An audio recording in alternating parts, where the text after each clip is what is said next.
But I say unto you, love your enemies. Bless them that curse you. Do good to them that hate you. And pray for them which despitefully use you and persecute you. Which is the first commandment of all?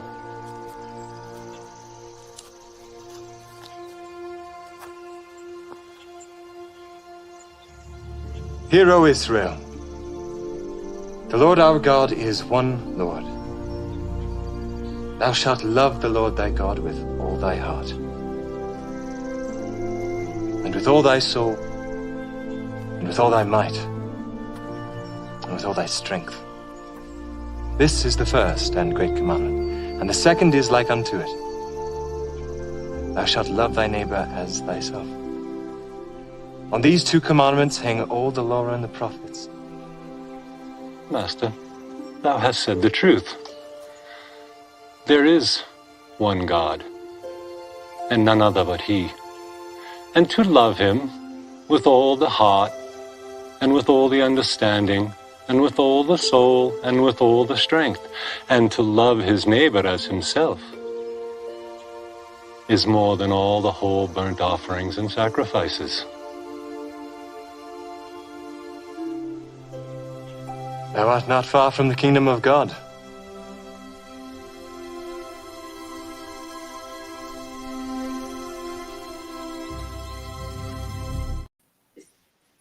We're live. We're live, oh. And that guy there, right? That guy right there, he's not that far from the kingdom of God, you know. Did you know that? I did, you weirdo. Ooh, isn't that strange? I have 232 subscribers. Subscriptions. That means I've gained one from this morning. I have 53. That's good, baby. That's good. What, I've got 53? Yeah. No, because someone always leaves. Hi, Jim. Hey, Jim. Good to see you, Jim. Germanius. Do you know if you say your name backwards, it's Cinnamage? It is. It's Cinnamage. It is. Weirdo. Cinnamage. Or Jimenez. I like testing words out in my mouth, see what they sound like forward, backwards, and inside out. You know what I mean? But anyway, we are good to see you, Jimenez. You're the only one here. Well, there's 4 here, but you're the only one in chat, dude. It's Sea Lightning. Jim's always here. Jim's always here. Sea Lightning was here earlier. Good to see you, Sea Lightning. Yeah, everybody's still subscribed to Mikey Smith if you're not already, and he's obviously. I think he left something in my comments. He's got something on. He's got something on. Hi, chillin'. I'm not quite sure what he's got on. He did say he's probably going about with the billboard and that again, but he did leave something in my comments. Sea Lightning. It's a bit later on tonight, I think. If it's happening, guys, if it's happening, man, it's a Brabrecht Moonlicht Nacht tonight, and it's a nice day for weather. So foo's your dues, man, or the eye chirping. Jim said, "Love thy Annie, Jim." Love thy Annie, Jim. Love it. So yes, and we've got Ricky, my better half here, and myself. Rogers will probably be asleep. I dare say people might turn up as we go on. Do you know, I don't know how Roger does it, because he works full time, he looks after his grandkids, and he's everywhere. I know, but you've got to remember, between my morning show, Roger's just going to bed. So if he is getting up now, then he's getting up only after a couple hours sleep, like 2-3 hours sleep. So yeah, usually he's probably in bed just before Flats comes on, to be honest. Probably in general, snoring away. What's that? He's probably snoring away. Snoring away? I thought you were on about. I said aye, man, foo's your dues, day, beck and I, and you're meant to say aye, beck, no, you are they chapping, and you're meant to say aye, beck and away. That's what I thought you were saying.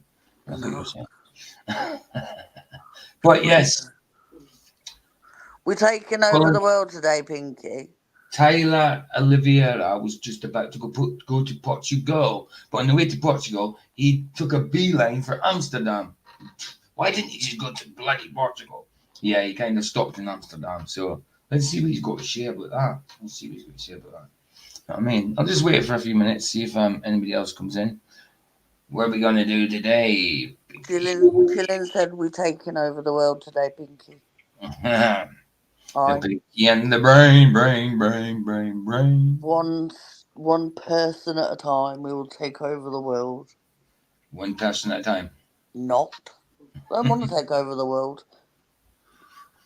And there's already someone claimed that. That'd be the devil. He's got claimage on the world, you know. Ours is of a world afterwards. Ours is of a world afterwards. Good to see you, man. Good to see you, dude. Pleasure as always. As always. So we got eight in. I might as well get it up already. Get the top ready. And obviously I've downloaded another Super Sidewinder song to end upon. Lucky Haskins and Super Sidewinder. And it's called Guitar Ring. Not guitaring, guitar ring. So it sounds like guitaring. Who's looking forward to the Euro Cup final on Sunday? Dare say the lads who are up in Scotland will be. Why, they're not in it? They're not in it, but the lads up in Scotland will love to see England get beat. Aye. No, I'm Nah. We're going to win. Oh, well, yeah. What do you mean we? Are you playing? No, my country's playing. You're coming home, yes, Ian. Are you actually proud to be British? No, I'm English. I'm not British. I'm English. Well, I'm not proud to be British. I am English. At all. I mean, Scottish, I suppose. I'm not patriotic because what's the point now? Yes, I like the country I come from. I miss Fraserburgh and stuff like that.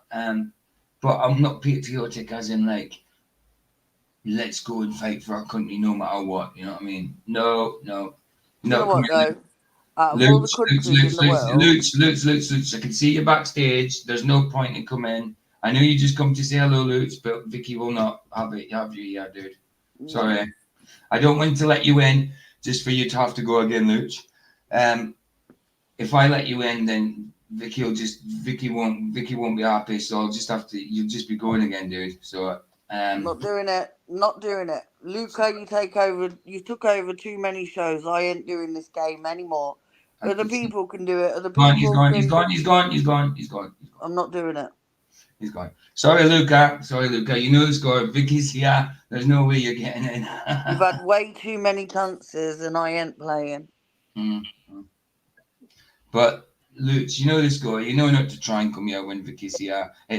She has tried too often. I've got, Lutz, I'm a bit softer. You know I'm a bit softer. So yeah, I dare say you're trying. Well, you obviously seen that you were here. You probably thought you'd come to say hello and try it. But Lutz, I give you that. You've got what was it? Why ain't he putting this much? But why ain't he putting this much effort into going on baller channels? I know. Because he prefers to make every single Flat Earth show about him. I know.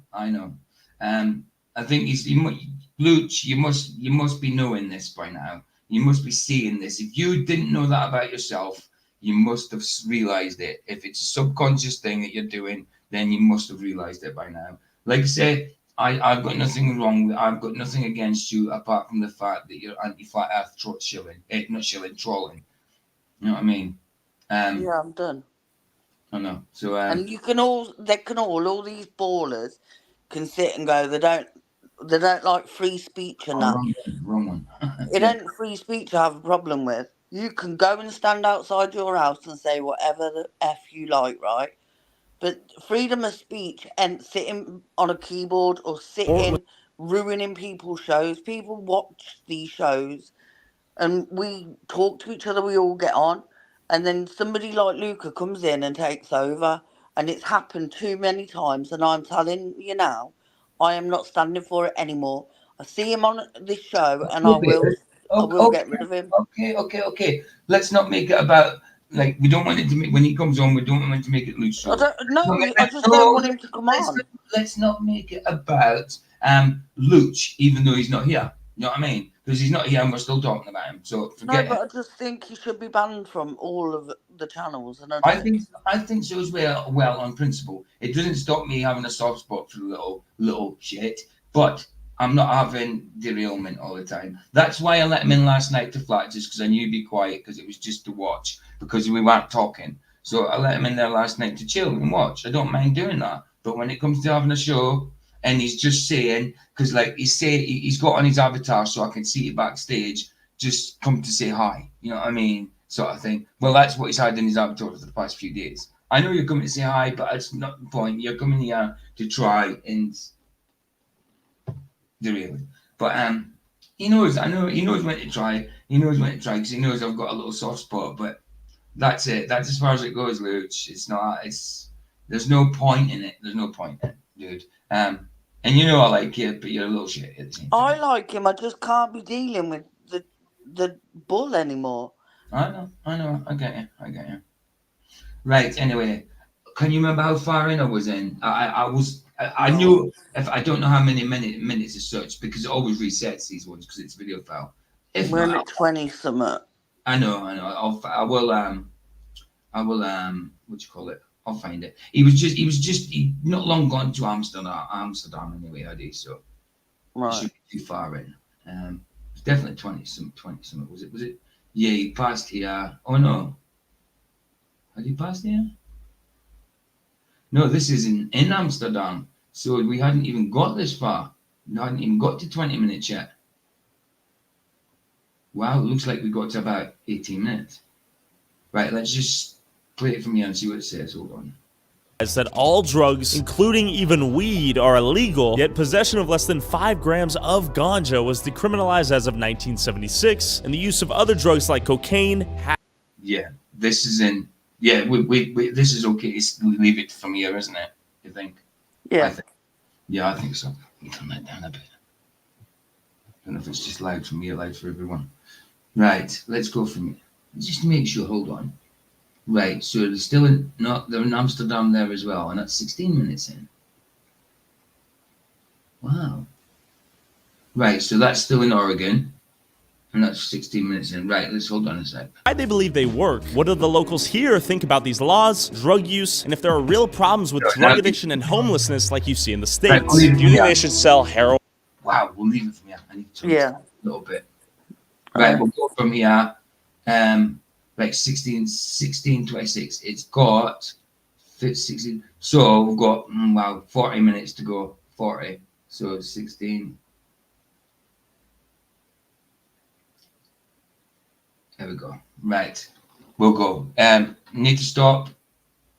Just shout stop. Hey Barry Ross, good to see you, bro. I don't know if I said hello already, but I don't know. Hi, Barry. Bless you, man. Nice one for coming. And we shall go down here. If I need to remove this from the bottom of the screen, we'll disappear. Oh, I need to get rid of my banner. Of course. Oh, look, he said something in the private chat. Hi, okay, I'm leaving. He said, okay, all right, no problem, Mooch. I'm not looking. I'm not interested. I know. He just says, hi, okay, I'm leaving. He said it 6 minutes ago. I just didn't see it. He says that he always says that he prefers to be asked to leave than just to be kicked out. You know what I mean? Which is fair enough. That's fair enough. I get where he's coming from now. I prefer to ask him to leave than him just be booted. You know what I mean?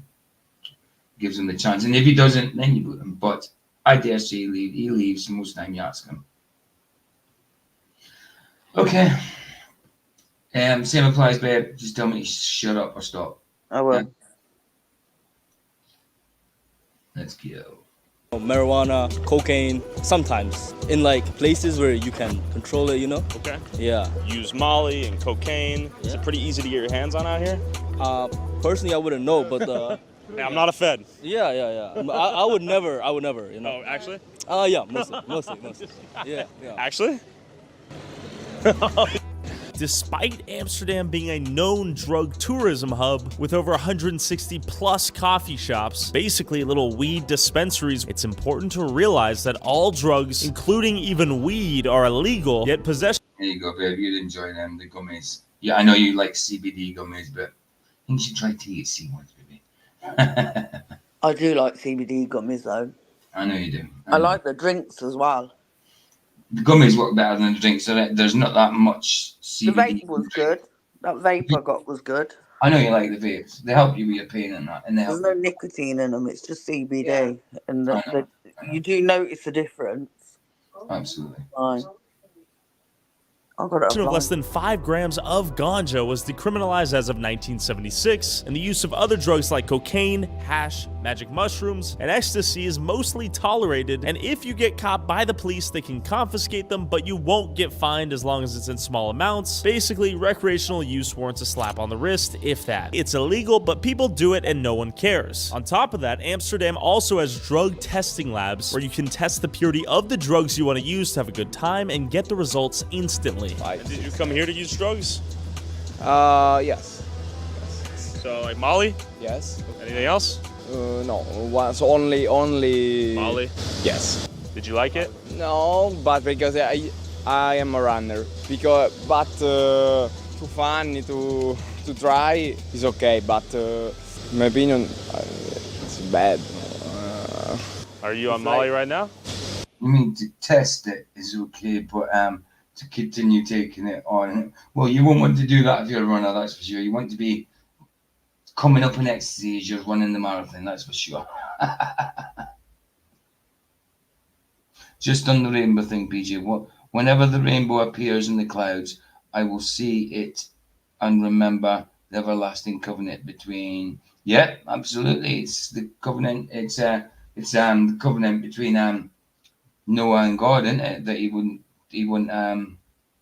flood the earth again, dude. Yep.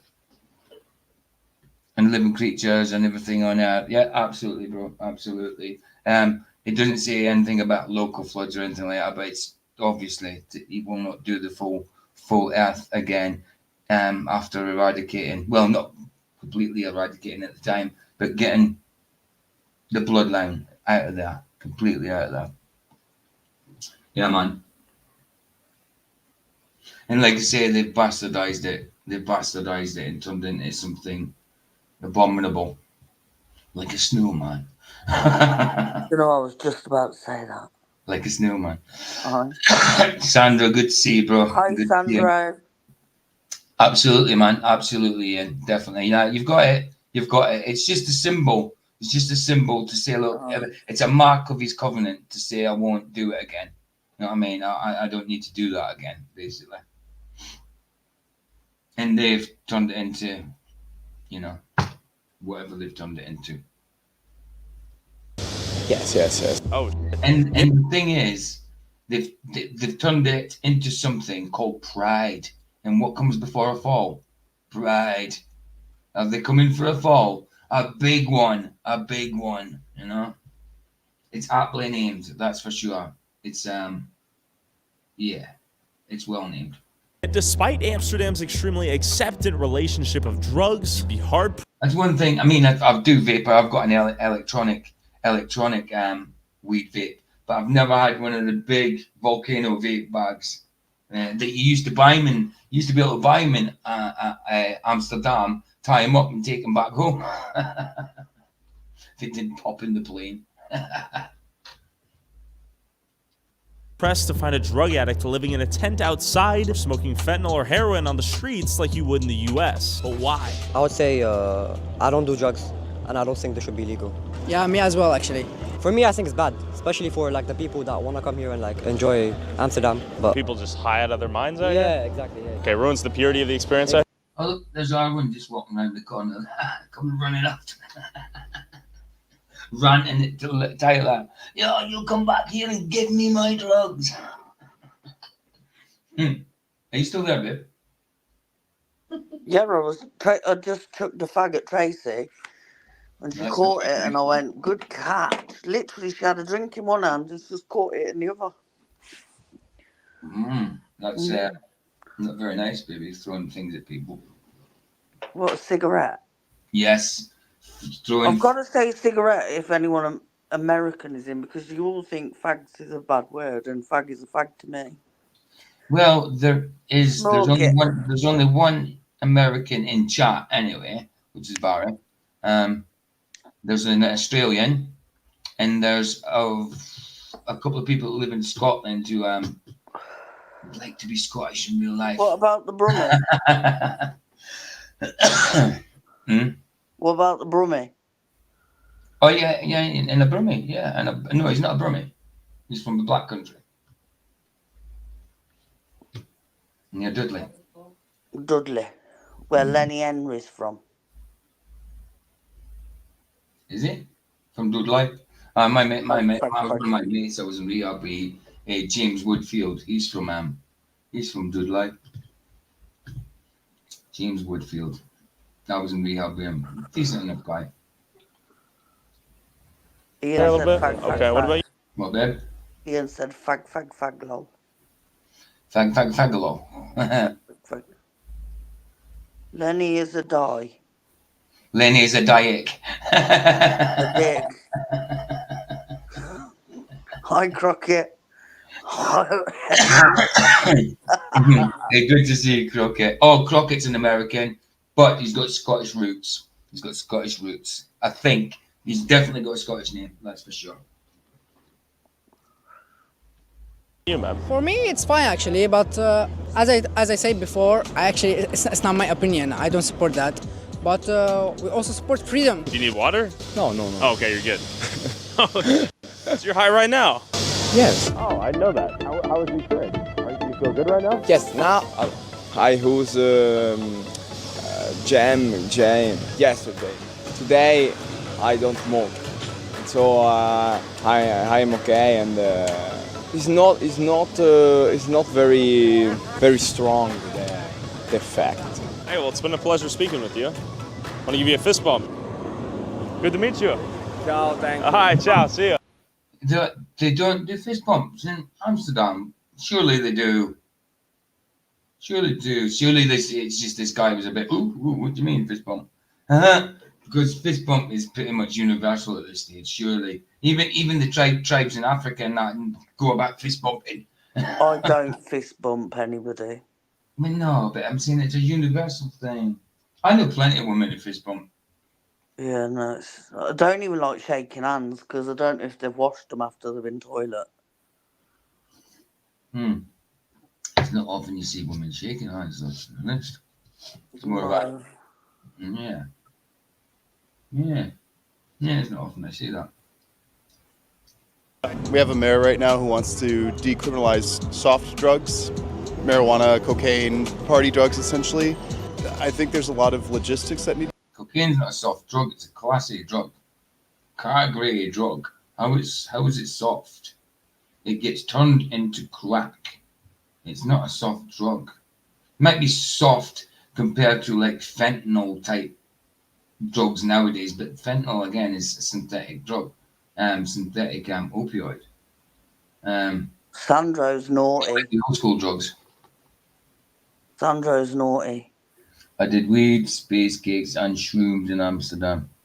Nice. I wouldn't do shrooms. I'm not into getting trippy and that. I used to like getting trippy, but nah, it's not for me anymore. In the US, marijuana is considered in the same class as cocaine.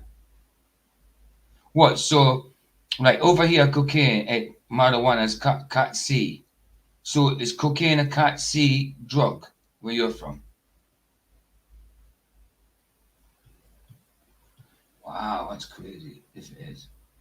Be figured out with decriminalizing them. Why do you think the U.S. has such severe drug problems compared to the Netherlands or Amsterdam in this case? Maybe a mentality of, a war against versus working with people here. Sure. I don't have a problem with the drugs. Okay. It's amazing, that is, Barry. It's amazing. That's crazy. Because like over here, you've got like your basic drugs. I mean, ecstasy would be a category A drug. Ecstasy is a category A. Aye. It's got things like cocaine and heroin and that in it. Marijuana is a cat C. cocaine is a cat A, and amphetamine is the only category B that I know, unless it's amphetamine's a category B. I thought it was A. Unless it's ready for injection. That's probably methamphetamine. That's category. That's a different type of amphetamine. That's like more like pure base amphetamine. Do you know what I mean? You get putty over here, which is amphetamine putty. We call it base. Speed. Speed, yeah, but we call it base. Speed to me is the powder. Base is the putty, and that is, well, whiz to me is still the powder. Speed whiz is still a powder to me. But putty is like the base is the putty, and their category is unless ready for injection. And then the category B is unless ready for injection. Madness, isn't it? Madness. Aye. I'm just wondering what the ex-legal highs are now categorized at, like some Mamba. I don't know. Sure, because that's an old legal high, isn't it? Everything can be legal, it's my opinion. Do you guys have any big drug problems here in the Netherlands? I don't think so. Maybe there is, in some places, there is a little bit more problems than other places, but... Sure. It's very clean. Very few people seem to be on the streets dying. We'll start off with what drugs, if any, do you think should be legal, if any? Antibiotics, mild painkillers, muscle relaxants, antihypertensives. Maybe, some of them definitely. They're all pharmaceuticals that are already illegal, that are already legal. They should be legal, but not all of them. Maybe light drugs like weed or, I don't know. Like some mushrooms, yeah, or something. What are your thoughts on, let's say, heroin? It should be illegal, I think, because it destroys people's lives. So Yeah, I get it, but yet it's still legal pharmaceutically.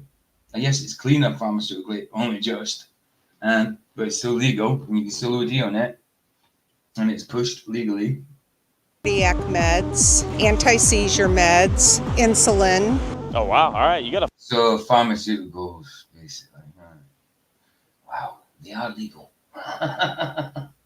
Full list. I'm a nurse. Okay. Let's talk about, I guess, OxyContin, fentanyl. Those are medically... They're narcotics. Would I want them legalized? They are legal in the U.S. with a prescription. I would assume it's the same here. Let's say it was legal, regulated, safe. Would that be... Dude, That is brilliant. No, but it's not, babe, how many times have I said that to you and I didn't even know it was a joke? I used to say to Vicky, like, or anybody, I used to say to people down here that they used to say to me, for instance, like, give me an example of Doric, and I'd say, well, for example, if you guys say natamine, and we would say kenfatamine, I says, this is Kim, and they repeat it. I says, I know it sounds like some kind of Scottish drug, like a cross between amphetamine and ketamine, but that's how we say it, kenfatamine. So if that's an actual joke, you know what I mean, or you've just made it up, I've said that so many times before, dude. Said it so many times before, kenfatamine. I've said it to you before, haven't I, babe? Yeah, kenfatamine. And I didn't think I would. I mean, if I'd repeated it to you guys, obviously you'd understand it, but I never came out with a joke because nobody else would. You know what I mean? I know nobody else would. Get what I mean? Get what I mean, Gaji?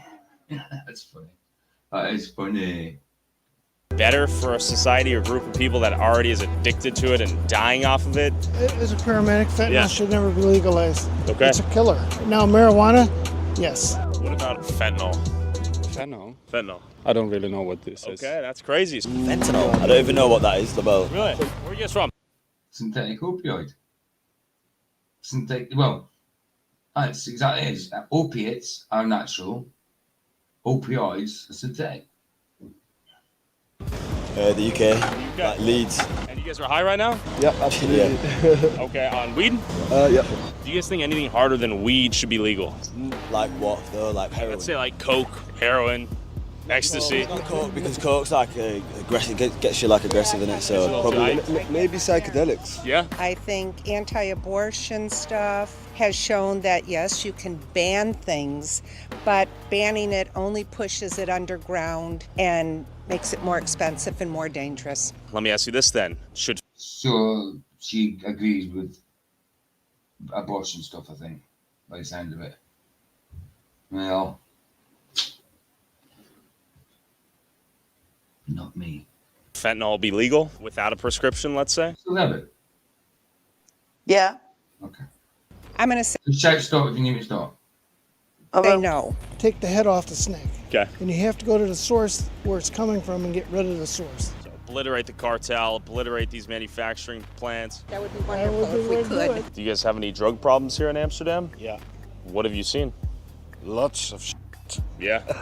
especially the tourists. A lot of drug tourism? Yeah. What do they do here? Nothing. Just do drugs. They don't spend money on good food, only on drugs. I see. Do you guys think When you should say that, because that's what they call drugs over here. Food. Aye.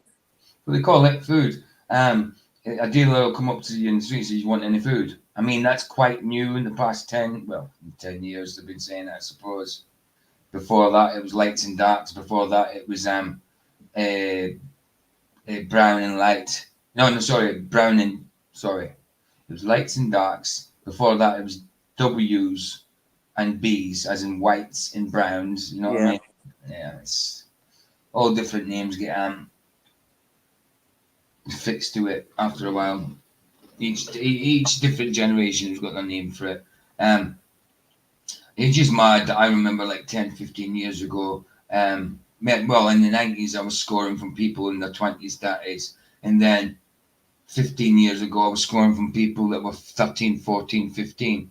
And because I was a junkie and an addict, I would have, I didn't care. I would have scored off anyone. Now, obviously, if I was to go and try and just say to go and get some weed, in my deal I didn't have, and a 13-year-old came up to me, I wouldn't buy it off him.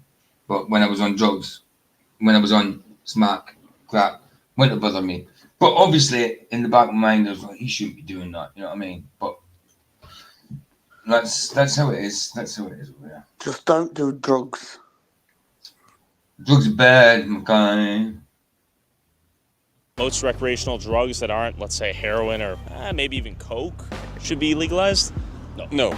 You think ecstasy should be legal? I just did it once, twice. It was good, but As I'm saying, now they're saying I did it, and that's a category. That's a category. Well, to us, it's a category in the UK. I don't know about where they're at, but they're saying no. Coke is like a category B. Well, maybe in America, but to them, it shouldn't be as.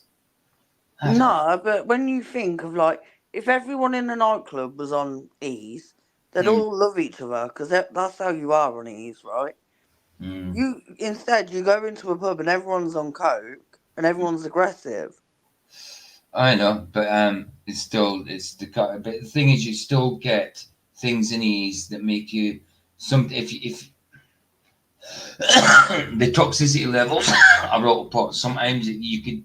I remember an E making me pass out once. I mean, I remember waking up and I was people like my girlfriend at the time years and years ago, was when I was in my 20s, and I was she's looking at me when I'd like come to on the floor, and she's looking at me all gone out. I'm like, what the hell's wrong with that?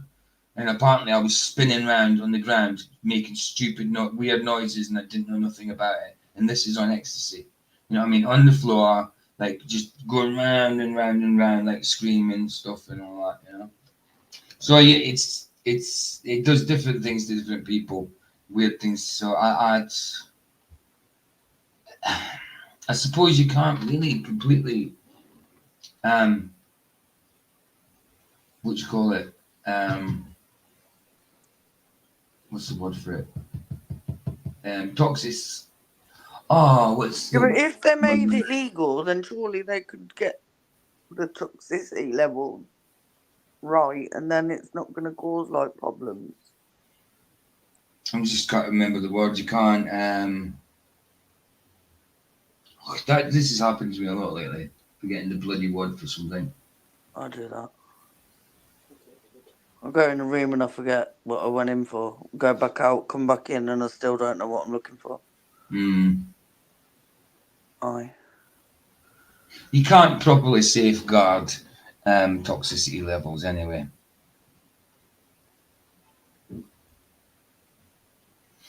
Yeah, well, he's off to. He'll be off to Portugal soon. That's what this is meant to be about, Portugal. But it's 50-odd minutes, 22 minutes in. He's been to Oregon, and this is Amsterdam on his way to Portugal. So yeah, it's meant to be about Portugal, Sandro. Did you see what Chillin said? If it's only illegal if you get caught. It's only illegal if you get caught. I didn't expect to go for a run this morning, but the police came out of. Yeah, man. All right, that's good, Going man. for a jog. Yeah, jog on. I like that. Personally, I have a friend who it started like this once per week, and then it was literally every day or every 2 days. He lost control. In just 2-3 months, he became an addict. In the beginning, I say no, everybody can be safe from that, but then with the time pass and you see the reactions, the excuses, the eyes. What drugs do you think should be legal, if any? Should be legal, and mushrooms and marijuana. Marijuana, that's it. Anything harder than that? I don't think so. Would you ever do cocaine? No, that's madness. Would you ever do Molly? No. The best solution for all these problems is to allow people more or less to use. But the problem is became bigger and bigger. It's going to be a health issue. And not only in Amsterdam. I don't want to put you in a spot here. I'm not a Fed either. Where do people get their drugs if they're not buying off the streets out here? Other people. Other people? I personally, I don't really do drugs. I don't do drugs. I believe you. I believe you. I'm against drugs. Congratulations, Chris. Blow hard. It's a radio, you muppet. I know people who do, obviously, and you just get people's phone numbers, social medias. They were doing that with like these. You get these PDF file hunters, and they were doing that in the UK with some of them. They were saying, look, this is a word for it over here in the UK is nonce or beast in Scotland, nonce down here. And the PDF file hunters were getting these guys like doing what they do and getting them to blow into the end of the blooming radio or in the end of the on the end of the phone, but usually in the end of the radio, that two-way radio or whatever, and say blow into that, and we'll know if you're it's a PDF file detector. We'll know, and they're getting it, and they're actually blowing into it, man. I'm like, come on, dude, really, you got to fall for that? Yes, it's funny because they're PDF files and they should be doing what they're doing, but is that really how you want to be seen? Should be seen for the justice thing, not just to go out there and take the piss out of them, you know? Which is fun as well, but it should be for the justice. And it should be to get it off the street, you know? I've seen like the Telegram group chats too. You pay with the Bitcoin. I don't know if that's a scam, but yeah, there's ways. Yeah. Well, if this is the American market, then give people safe needles. Okay. For free, condoms for free, abortion for free. What drugs do you think should be legal? No. That shouldn't be a thing at all. Legal, if any. I think they've done well with the legalization of cannabis here, how you can only smoke it in certain places and, you know, you're not allowed to smoke it out in public, that sort of thing. Do you think the coffee shops are... Do you know the word I was looking for? Ella. Babe. Sorry? Do you know the word I was looking for earlier? Monitor. That's it. Can you believe it? It's such a simple word. That's what I was saying to Roger earlier. I forgot the word for measurement. Like last year when I was talking to flats, I was explaining that calculations ain't measurements to someone, and I forgot the word for measurement, and I couldn't believe it. I says calculations aren't, and I totally forgot it, and I was trying to act it out like that thing with rulers and tape measures. Like, and I even said it, tape measures, and I never said measurements. Wow, it slipped my head. It was crazy. I was actually talking to you, babe, but never mind. You are crazy. I know.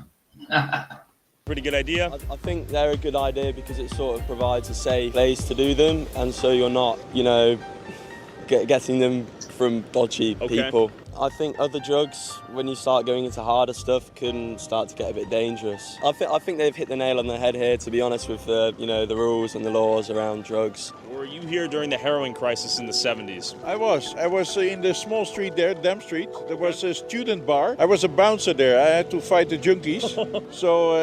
They came inside our pub, and then they asked for a coffee. And then you wait 5 minutes, and suddenly you saw they went to the toilet, and the spoon of the coffee was gone. Okay. So you knew what was going on. Of course. I've been attacked by them with knives, and you were pretty buff back then? Yeah. Would you linebacker tackle them or what? The guy is in a mobility scooter. And he's saying, what, you were buff back then? Did you play football or something? That's just taking the piss for no reason, dude. You're not having a joke with the guy. You're just taking the piss, dude. This guy, Tyler's just a dick, man.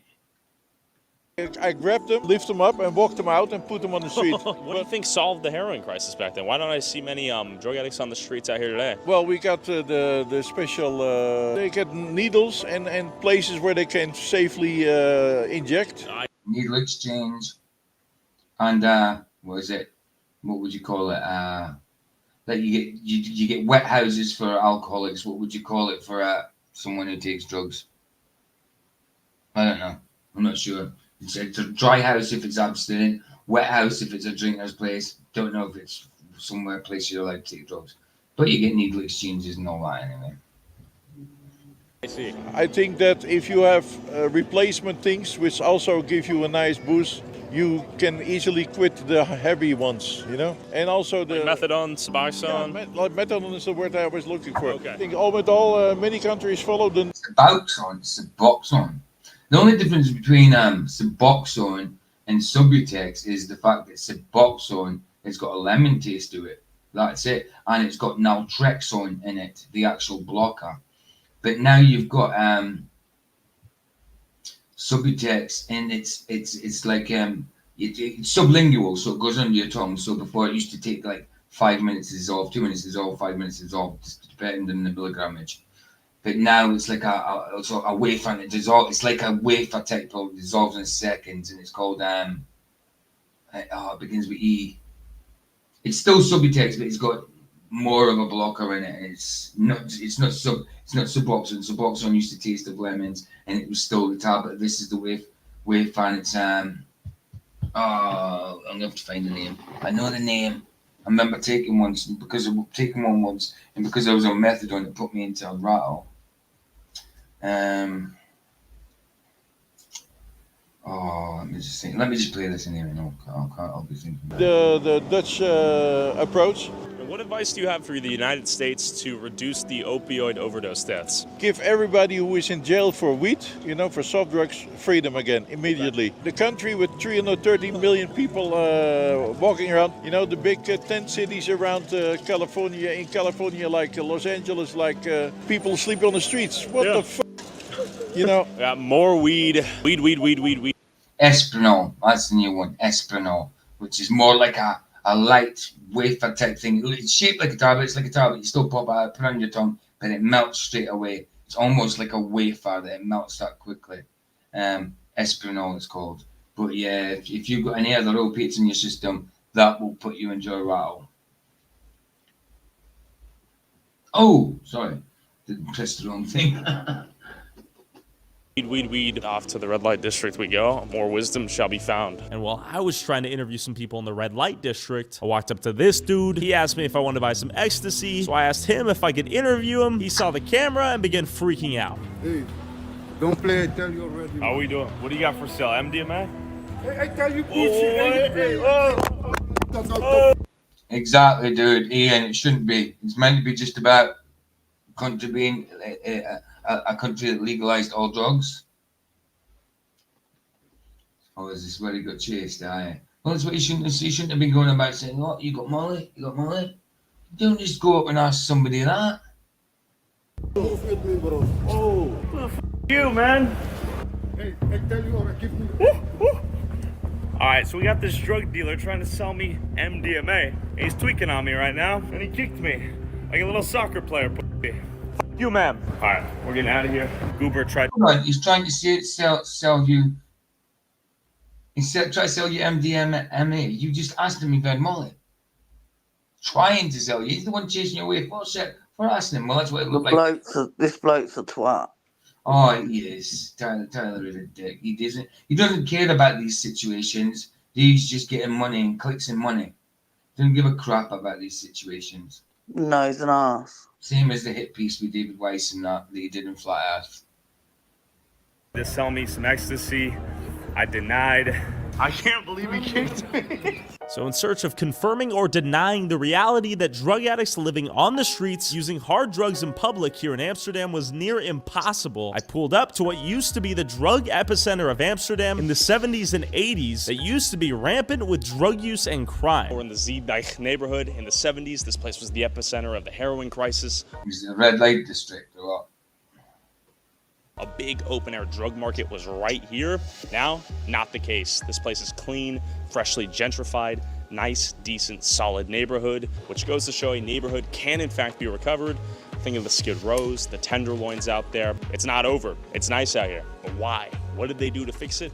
How was it saved? So I met up with Dennis Leahy, director of MDHG, an organization committed to helping drug users, homeless people, and is pushing for the legalization of all drugs. One of your guys' mission statements is to decriminalize most drugs in Netherlands, or what? Well, the idea is legalize all drugs. Okay. Prohibition isn't working. With every product you have, whether it's legal or it's illegal, you have to deal with production, distribution, and consumption. And drugs have always been there.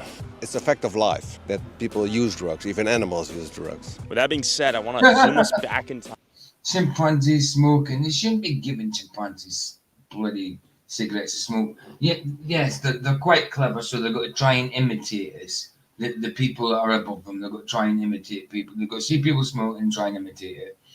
Animals do take drugs, yeah. They use certain herbs and stuff like that chills them out, but I don't think they take it to get high. I think they take it to either alleviate their anxiety or stop pain, stuff like that. I don't think they think along the lines of, I think I was abused as a puppy. I think I want to get high as a teenage pup. You know what I mean? I think I want to get high. I don't think they think along them lines. What do you think, babe? Sorry? Do you think they think along them lines? No. Animals definitely use, like... Well, look at cats and catnip. Yeah, exactly. It makes them mental. Don't know why it does that to them. I mean, I smell catnip. There's nothing in it. I mean, I smell catnip and it smells like nothing. It's just nothing. It looks like a little bit like weed, but it smells like nothing. I mean... Hi, Jeff. Good to see you, Jeff, man. Good to see you. Pandas, maybe. Yeah, I suppose. Getting high in sugar, you mean? But no, I suppose. Yes, they do. Animals take drugs, but they don't see it as drugs. They just see it as, I chew this, it makes me, it alleviates my anxiety, or it gets rid of my pain, or it helps my stomach. What, baby? Pandas don't eat sugarcane, they eat bamboo. Bamboo, sorry. Why did I say sugarcane? God, I have no idea. Who's eats sugarcane again? I don't know.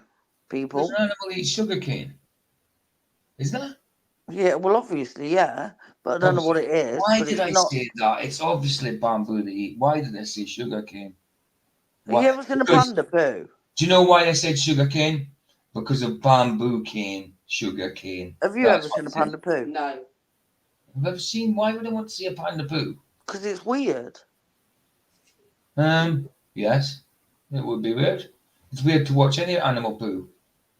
No, but it's literally green. Well, it's probably because it doesn't eat meat. Yeah, but why does it only eat bamboo? Does it only just eat bamboo? Yeah.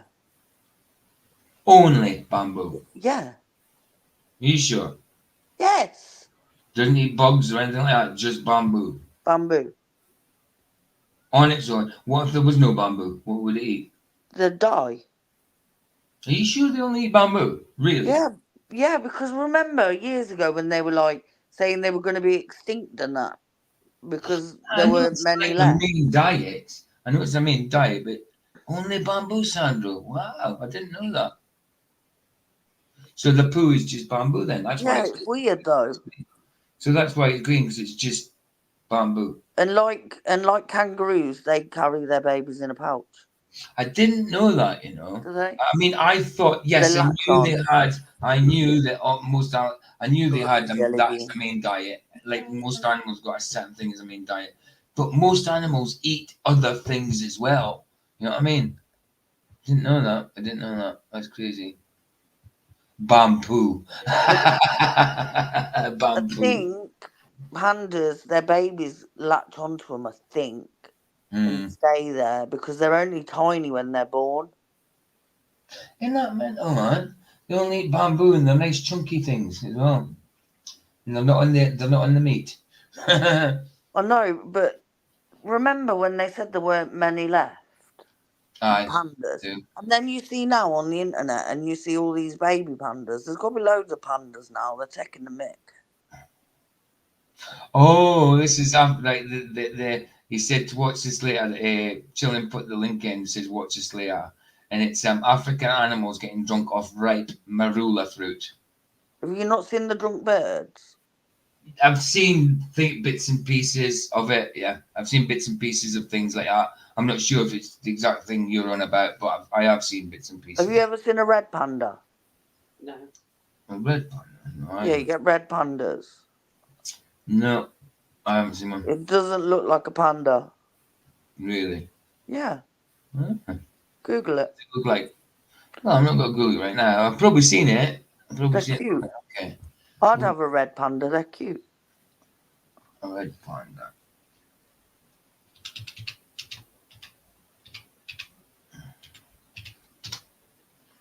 Look, look like a raccoon.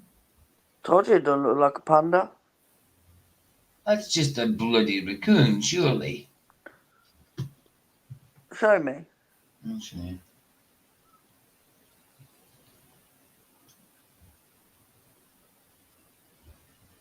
Yeah.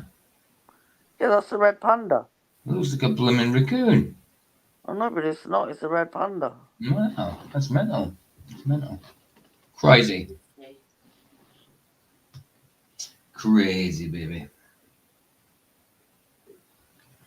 To the 80s and talk about the heroin crisis here in Amsterdam. Tell me, how did Amsterdam come to this heroin crisis? Yeah, I was in the 70s. Okay. First of all, Amsterdam was the middle of the earth at that time. A lot of hippies went to Amsterdam. There was already a lot of experiment. It's the Bear family, Jeff, is it? Okay. Okay. It does kind of look raccoony, doesn't it? Experimentation with drugs, with LSD, with cannabis, with hash, and stuff like that. Some of the main causes are that drugs coming to New York from China through Marseille, and that chain was shut down, and they moved it to Amsterdam. At the time, Suriname became independent. In former times, it was a colony of the Netherlands. So a lot of Suriname people came to the Netherlands because they could get a passport, but didn't get the proper job. We had American soldiers who came back from Vietnam and started traveling around Europe and finding a place in Amsterdam. So all these... Actually, what that red panda, what it actually reminded me of was Rocket from Guardians of the Galaxy. That's what it reminded on. Aye. Like that. And he was But Rocket is a raccoon. Well, he wouldn't. We didn't know that until the very well. But he didn't. He didn't admit that. Well, we didn't see that until the very end of Guardians. If you hadn't seen it, I'm really sorry for the spoiler. Oh, yeah, He's a raccoon. But he always denied being a raccoon, and then we find out he was a raccoon. But if you knew, if you watched the comic books, if you read the comic books, you knew by that anyway. Yeah. Hi, Hey, Jeff. Jeff. I said, good to see you, bro. Good to see you, man. Different factors came together and get out of that situation. People cry out for help, start helping them. And how did you guys do that in the 70s? First of all, Of course, it was illegal, but we as an organization didn't reach out to people thinking, oh, you're doing something illegal, so we're going to punish you or stuff like that. No, we want to help you. I've seen a lot of people being addicted to heroin or base coke for 20, 25 years. Never ever going to quit. And we started helping them with their financial problems, with psychiatric problems, with housing. Great start. Make sure people can sleep inside and have their own place. And then they had all this together, and then they started figuring out, why do I even use drugs? Well, we started thinking about the drug markets themselves. One of the things, of course, was that we started with the coffee shops. Separating cannabis from all the different drug markets was a very good thing to do. But we already started with the coffee shops themselves, having legal distribution points for cannabis, making the consumption legal. People who want to experiment with drugs already got the message from, there's a big difference between heroin and cannabis. So if you want to experiment with drugs and you go to a coffee shop, people who were shooting heroin at the we're halfway through and he still hasn't gone to Portugal. time, they shared their needles. At that time, hepatitis B was a big problem. Exchanging the needles, people would get hepatitis B. Started a program in which people can get easy access to needles. So yeah, Jeff, that's a good point. And I guess drugs were used to cause a Hi, Dave. people's minds. Good to see you, Dislord, man. Good to see you, man. They don't have to exchange that anymore. Dennis's core belief is that the heroin was available regardless. Therefore, giving it to those who are going to use it no matter what in a legally and regulated way would then undercut and destroy the black markets, decrease profit incentive for the I'm going to stop a sec, just in case I talk, because I don't know if I'm going to get this taken down with actually showing this. I don't know. I really don't know. But it wouldn't surprise me. So I'm talking through it a little bit. dealers and cause users to avoid. Oh, no. I'm going to forward this. Sorry. I'm forwarding that. Because it's okay for him to do it. It's a video, but this is a live. So let's slap it forward in case they Sorry, I'm not taking that chance. That'll do. 5 minutes. That'll do that. Sorry, I'll take it from there. I just don't want to take a chance because I've had blood on, they've took it off. I've had a knife on, they've took it off. You know what I mean? So anything with a sharp point, even though it's not me showing it, but I'm just not sure. Okay. It should be said, many of them died. Okay. Yeah. They all stopped injecting. Okay. Yeah, because we found out that smoking is much better for your health than injecting it. And we did give them clean syringes, which was a great way to contact them and then tell them like, hey, how are you doing? And, do you think if they were forced into some forcible rehabilitation, they would have survived? But we saw most people die after they came out of prison, and you can't keep them in prison for their whole life for consuming something that they want. How did they die? It does happen that if people come out of jail, they overdose really quick. They just are excited to get back to the drug and get straight into it? They overdose quite quickly and they go deep. Well, dude, some people see a trip to prison as a little like, oh, well, I'll get clean for a little bit, and when I come back out, I'll actually get something off the drug again, you know? Some people use it as, I once used it when I went to jail. I thought, sack it, let's just get clean. And I actually did get clean. It was only a couple of weeks, and I did a little detox. But it didn't last long. It didn't last long because it was only the thought, well, why not? I'm here, so why not? It wasn't like I really hated it and I wanted to get clean. I just didn't want to stop drugs. I wanted to take drugs without the consequences. You know what I mean?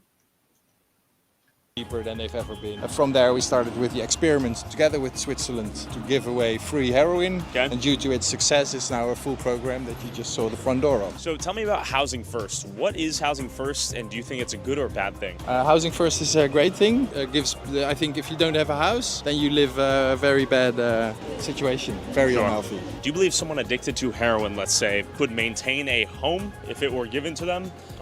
So that's not in conflict with the drug addiction or the habit. That's a common belief in the States, at least. I really wonder why that is. The idea of not giving these people free housing, food, and whatever else they needed was entirely foreign to the Dutch mind. For Amsterdam, hardcore drug addiction. Ian says, PJ, I watch a lot of lockup programs after even after years they go back. I will, absolutely. There was a guy up in Fraserburgh. He lived in Inverness. His name was George Harvey. He lived in Inverness. He was an English guy, but he lived in Inverness, and he used to come up to Fraserburgh, across to Fraserburgh, to the east of Fraserburgh. Because at that point we didn't have a needle exchange. We used to have this thing where you could go and buy needles for £1.10, 10 of them, but they were meant to be just for insulin use only, obviously 1 mils, and it was only meant to people who was diabetic that you got them. So you had to go under false pretenses to get them. This was before needle exchange and all that. And then there was this traveling needle exchanges, and he was an ex-addict. He was an ex-addict, and he'd been clean for 15 years, going doing this kind of thing, helping people. He knew it was like an epidemic, and people ain't just got to come off it. So he says, well, if they're going to do it, then help them do it clean. So he'd go around, traveling around, giving them needles and all that kind of stuff. So 15 years he was clean, then helping all these people out. And then something happened within his personal life, and after 15 years, he went back to it and ended up with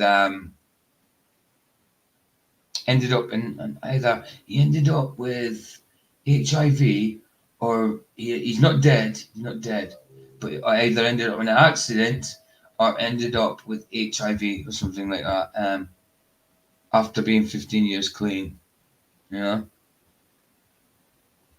Chillin says, I don't have a problem with drugs. It's the money for him that's the problem. That's like Rob C. Nesbitt going to the doctor, isn't it? Rob C. Nesbitt going to the doctor and saying, "Hi, doctor, I got a problem." What is it, Rob? I got a drinking problem, doctor. It's a terrible problem, doctor. It's a drinking problem. What about it, Rob? Well, it's a drinking problem, doctor. I just can't get enough. Look at this. Look at all the abscesses this girl's got. You can see it. I shouldn't stay on that too long. There's no open sores. There's no bleeding. It's fine. Abscesses on her wrists. I used to inject there. I could see it down her arms where it's hard to get to. That could just be scratching, but not many veins go down there. But there where her wrists not, she's definitely got abscesses there. Right out. See, I've never done it, but I've seen people inject and that. And I remember the first time seeing someone inject heroin, and it was in their foot, and I ran out because I was like, "What?" Yeah. You sit and you go, "What situation am I in?" And I legged it. But then I've seen people do it in their groin and that, and I think that's the problem. You get so used to it that it doesn't bother you anymore. Do you know what I mean? All right, that's it. Jeff Hunt says he remembers PJ. I remember one hit wonders in the day, but hard has made me immune. That's it, dude. Maybe I need Amsterdam. That's it. Barry will pass out with needles. I have to give myself an injection once a week. So I used them on and off from the age of 16. So, and I'm 48 now. Up until the age of, from 16 to the age of 42. Yep, 42. Dylan said, if an employee is looking for a drug tester, I'm your guy. Crying out loud. Oh, well. You lot are terrible. I used to say things like that, but then now I see drugs coming out now that I wouldn't try, that I just would not ever try. Like if I knew what Mamba ever did to me, I wouldn't have tried that crap. It's awful crap. Awful. Was a health problem and not so much an act of criminality or laziness like how many view it in the United States. One thing you need to understand about drug crises is that the people who come to the MDG, for example, they have a lot of problems. About 90 to 95% of the people who come to us use the drug as a form of self-medication. It's because of sexual abuse. Fathers who've been beating them up, working in a system as a child already in youth care. Those are the problems you need to do something with. When you're dealing with a drug crisis, it's not the drug crisis, it's the people's crisis. Do you think involuntary rehabilitation Go on. What Ian just said, Ivy scared as a kid. I lived in Peckham when younger, next to a heroin dealer. I grew up in the countryside, so I wasn't around drugs and that.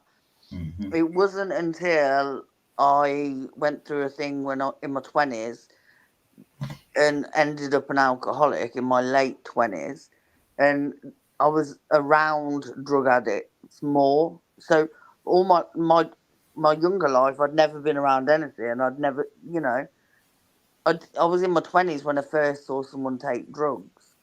I never tried. I'd smoked a bit of weed, but I'd never tried any other drugs until I was in my 20s.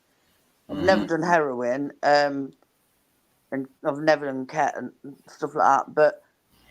But for me, seeing somebody inject for the first time was horrendous, and now I think you become immune to it, and you do like seeing it. It no longer bothers you. But people not used to seeing that will be like that about it. But yeah, Sandra said Golden Brown by the Stranglers is about heroin. I was going to say, I know that, and that's the first ever song I ever knew that was about heroin. So that's the first ever song I heard of. It was about heroin. After that, it was like the Red Hot Chili Peppers after that, it was Mr. Brownstone by Guns N' Roses and then Red Hot Chili Peppers Under the Bridge and things like that. But that was the first song I ever knew that was about heroin, Golden Brown. Never found with Golden Brown. In fact, there was plenty of frowns because you screwed up your face like that. There was lots of frowning going on. Because when you get chat, your lips turn down, your forehead turns down, like that. It's a weird thing when you get chat. Your lips on See, I've opiate. seen it. I've never experienced it, but I've seen it, and it is bizarre to watch someone gouge. I was the one left for dead on a few occasions. I didn't know God yet. Changes absolutely, dude. Yeah, I mean, I never, and my whole entire tenure, I suppose, and well, not tenure, it was more than that. My whole time when I was on enough heroin and crack, I only ever, to my knowledge, OD'd once, and that was in 2015. To my knowledge, I've only ever OD'd once. But I quite possibly could have OD'd before because there's been plenty of times that I've just gouged out and come to. Who's to say that I didn't OD? Because some people OD and just come round. Some people OD and go pass out and die. But yeah, I've seen people OD and just come round. Mm-hmm. It's hard, and I just said to Tracy, because Tracy said I feel sorry for like people who are addicted and that, and I said, look, there's good and bad in everybody. Not every drug addict is bad, and not every sober person is good. Mm-hmm. I just wish there was more help for them. Well, yeah, we all wish there was more help for them, but sometimes you can't help them. They have to help themselves first, and if they don't see it as a problem, then they're not going to sort it. Yeah. But I also don't think writing people off because they struggle with addiction is right. We all. Jeff says I could vein driving down the freeway.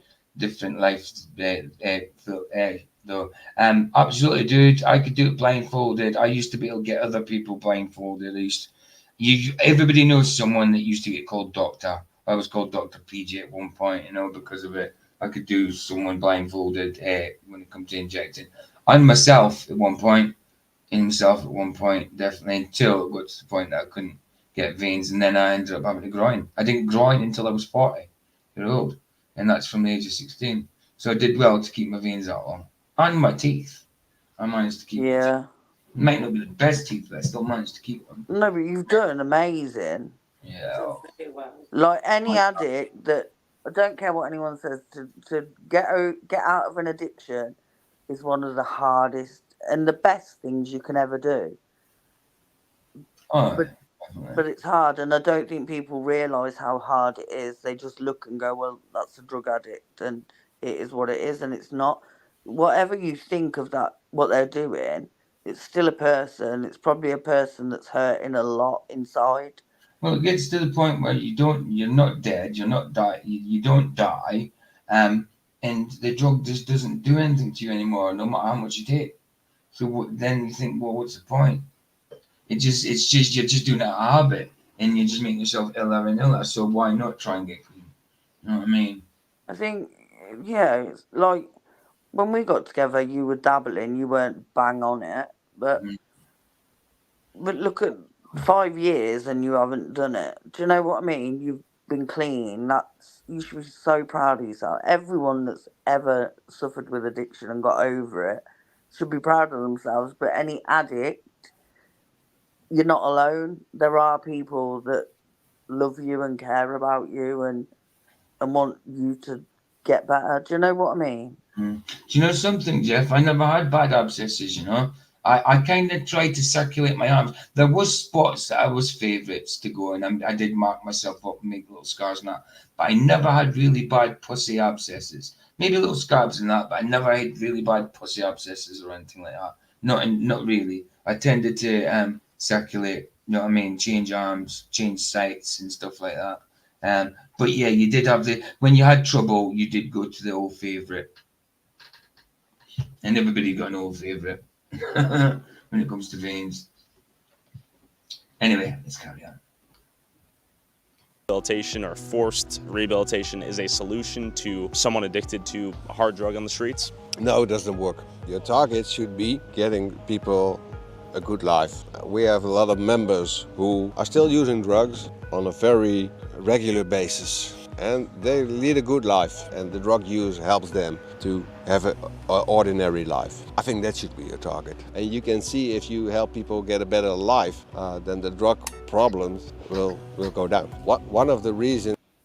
And you know as well, a lot of people miss a lot when they inject. I never used to miss a lot. I've missed a few units and stuff where it might have hurt, but I haven't missed a whole hit ever. I might have once done that, and that's when I was just wanted it in when I was rattling and thought I had it, and I got the flush. I got the flash of blood, and then just went for it and must have popped through the vein, but didn't feel it till afterwards. Because sometimes sometimes if you're injecting with crack in it as well, the crack numbs you up, so you don't feel the citric burn and you don't feel the pain. So sometimes you think you're in and you're not. But in general, when it was just heroin, yes, you could feel the pain. But when you had it with crack, when you're doing a snowball, it would numb it. So sometimes you didn't know. So yes, I think maybe I've only ever missed one full hit. But yeah, I didn't really miss. I was too careful to miss.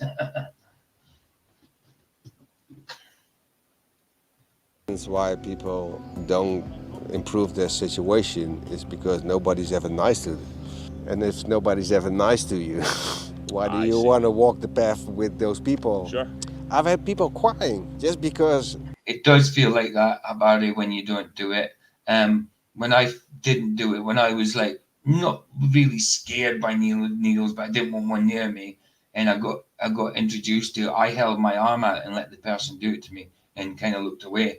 But when when I was waiting for him to do it, I kind of looked back to say, well, hurry up then. And he'd already done it. And then 2 seconds later, I felt the buzz. That was with Temgesics, though. That wasn't heroin. It was Temgesics, which is buprenorphine before Subutex. Buprenorphine, Temgesics, wow. So I did that for 2 years before heroin. So I was a bit scared of it to start off with. But as soon as I felt that happen, I was like, oh, I felt nothing at all. Because 1 mils are very, very thin, and you don't, unless you've got bad arms already, sore arms already, you don't feel a 1 mil really going in, unless you touch a nerve or something like that, you know? You don't feel it. They went into us and said, you're doing nice to me. So human kindness is lacking in a lot of these organizations and governments, and you're tearing up a little bit. You're getting emotional on me. Yes, of course, of course. At the core, you think people are leaving people behind when it comes to drug use? People see these drug users and say these people are trash and they don't deserve help. Course. Yeah, that's the word, junk. Junkie, right? Oh, Jeff, yeah, I was done with manslaughter because of my mate dying. I injected him and he died. I was remanded manslaughter for 6 months.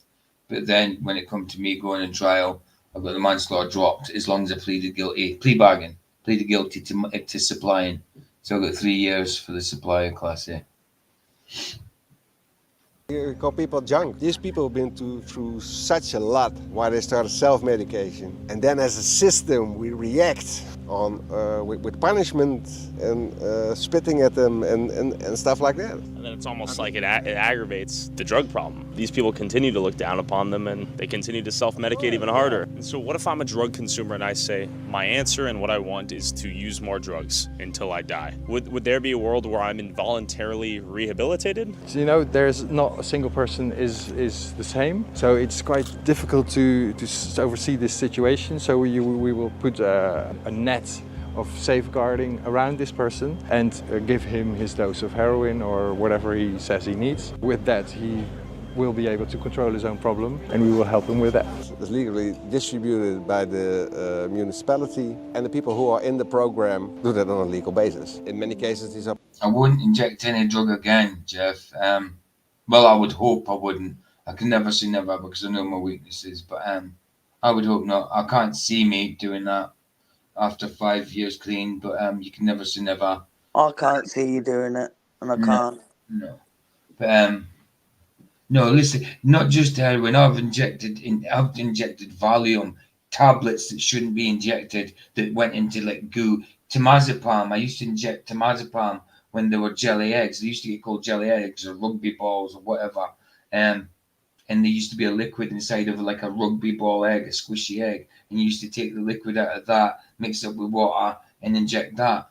But those kind of things could congeal in your veins, and people used to get amputated because of things like that. I've tried all different types of tablets, tried to hit up different types of tablets. Look at that bloke we used to be in town. Mm. You remember the legs, and his legs used to stink. Oh yeah, guys. Mancunian guys. He still had bandages all over his legs because I remember he asked me once to inject into his varicose veins for him because he couldn't get it. Oh no! His varicose veins were at the back of his knees. He couldn't really reach it, so he asked me to inject into varicose veins. And he was only at that age. This was about just before 2010, and he was probably in his late 20s then. He's probably a couple of years. Well, maybe in his 30s. He's probably a couple of years older than me now. Right. So he's probably 50s, yeah, something like that. Wow. But I remember him. So back when he was late 20s, early 30s, he had varicose veins. But yeah, he tried to get me injecting his varicose veins. No. It's a weird thing he used to do as well. Like, when he used to rattle, right, and stuff like that. When he used to cold turkey, he used to like come up to other users and like say, "Oh, go and help me out." Do you know what I mean? That sort of thing. And I'll sort you out next time. So people would do it reluctantly, not all the time, obviously, but some people do it reluctantly. And you know, when you cook up, you got to put a filter into your heroin so you can draw it up, right? So what he did, what happened is like he said, like people used to look for a filter. Oh, I ain't got a cigarette. Have you got a filter or anything? So what he used to do is quickly grab the bandage off his leg because it used to have gauze underneath and get like cotton wool off of it, pull it up and roll it in a ball and throw it in the spoon. And someone would say, "Where'd you get that from?" "Oh, off my bandage." He did it intentionally because people were like, No. What you mean off your infected legs? You got that bandage. So he used to do that, so some people wouldn't do it. Not everybody would fall for that and say, "Nah, I don't care. I'm taking my own drugs." You know what I mean? You're not taking. But he used to do that all the time to see so he could get all of someone else's drugs. Because some people will be like, "Nah." Because even you do get some people addicts that are like, "Oh, I'm scared to get that whatever infection, you know, that kind of thing. It can kill you, injecting someone's infection." You know what I mean? So he used to do that. But not everybody fell for it. A lot of people just used to put another filter on top and draw it through that. I'm like, that's not going to stop it. But people did things like that. See what Shifty said.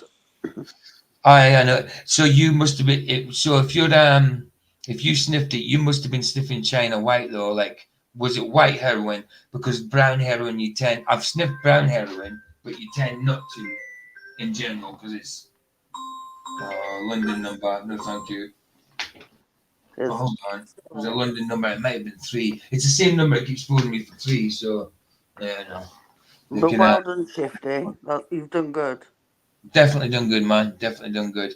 But was it white? Was it white heroin or was it brown? Because brown's not really made for sniffing. It's made for injecting or smoking.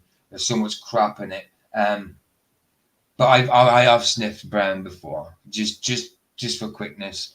When I didn't use it, when I wasn't addicted to it, just to get a quick buzz. You know what I mean? Sort of thing. And I didn't want to go on the needle, sort of thing. I've done that, but when it comes to like China White or whatever you call it, whatever you want to call it, wherever you're at, you get China White or whatever. You just add, when you go to inject that stuff, you just add water and heat it up and it dissolves. With brown, you've got to add something with citric acid of some sort to break it up. So it shows how much crap's in it, you know? Okay, Shifty only takes one. Aye. Right, anyway.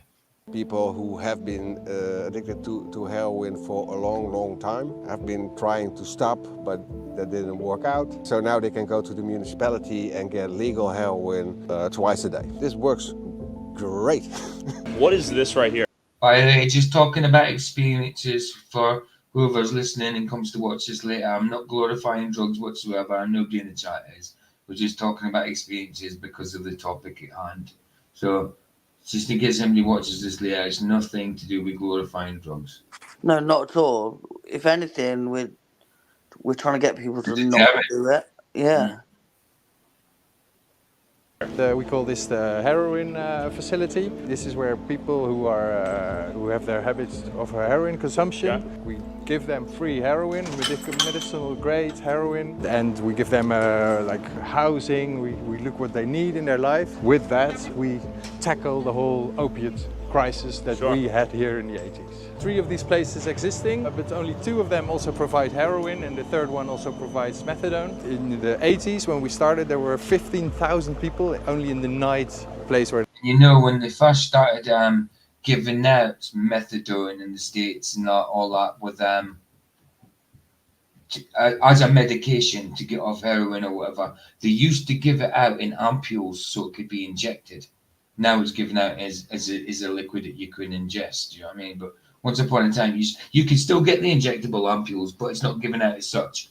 Because a lot of people, it doesn't solve it for them, just giving them methadone, because a lot of people got a needle fixation as well, and are used to using the needle. And well, I know someone who injected methadone, oral methadone, and that stuff is sticky, and he was injecting that in his veins. Now, the stuff you get here in the UK is 1 milligram per 1 mil.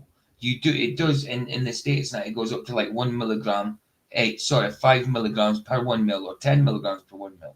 You know, so to get 70 milligrams, which would have taken a day to get rid of your rattle, that's what people would get prescribed in that, between 50, 70 milligrams a day, which is 70 mil. You would have to inject 71 mil needles full to the brim to get that into his veins, the whole lot.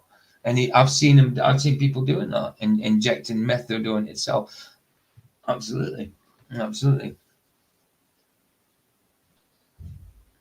Yeah, I know why it exists, because of Hitler, doesn't it?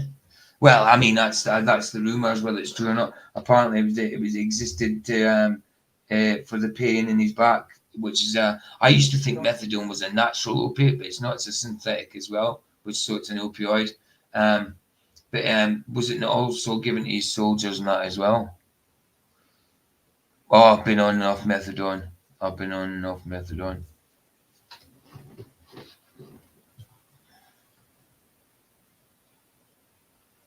They gave it away, and now there are only 15. So Subutex as well, and dihydrocodeine, codeine phosphate, any kind of opiates, MSTs, Oromorph. Wow, so many different opioids. The 1/5 are just left of this group. Our average age of opiate consumer is now 54, which is bizarre, and every 5 years the average age goes up 4 years. And does that just mean the current drug addicts are still aging and Yes. still using heroin? There's not a new market for those heroin users. Hardly, no. Program is It does weaken the bones, allegedly. I remember that the rumor used to be that it used to get into your bones, like it used to be. Well, of course, it goes through your blood, but you don't get pockets of methadone lying in your bones. That was just a myth, sort of thing. I still am on an amount of methadone. I was meant to come off methadone during the pandemic, during the pandemic.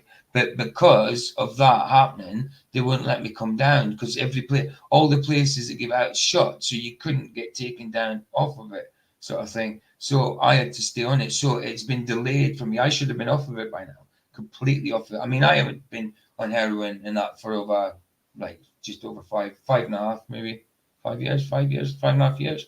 What, But babe? yeah, sorry, What were you on about 5 years? I haven't been on heroin or crack for over five No, years now. you've done But yeah, really good. methadone, I was meant to be off of a few years ago, and that was all due to the pandemic that I couldn't get off of it. So yeah, we're still on the things of getting off that, and I know I can do it. I've done it before. It's not the easiest, but I've done it before. Done it a few times before. You know what I mean? Yes, 6 to 8 months to get off no energy. Like, absolutely, dude. Methadone's the worst. Methadone's the worst. When I got off methadone the last time, I come down to a certain amount and then went on to Subutex and then come off the Subutex. And I found the Subutex easy to come off. But I come off Subutex by mistake. I was drinking at the time, and I remember I forgot to take my medication in the morning. I was at my mate's, fell asleep, forgot to take it in the morning, and didn't realize till nighttime. I thought, oh crap, I ain't took my medication. And went to take it. And I thought to myself, stupid. Why am I taking it when I feel all right?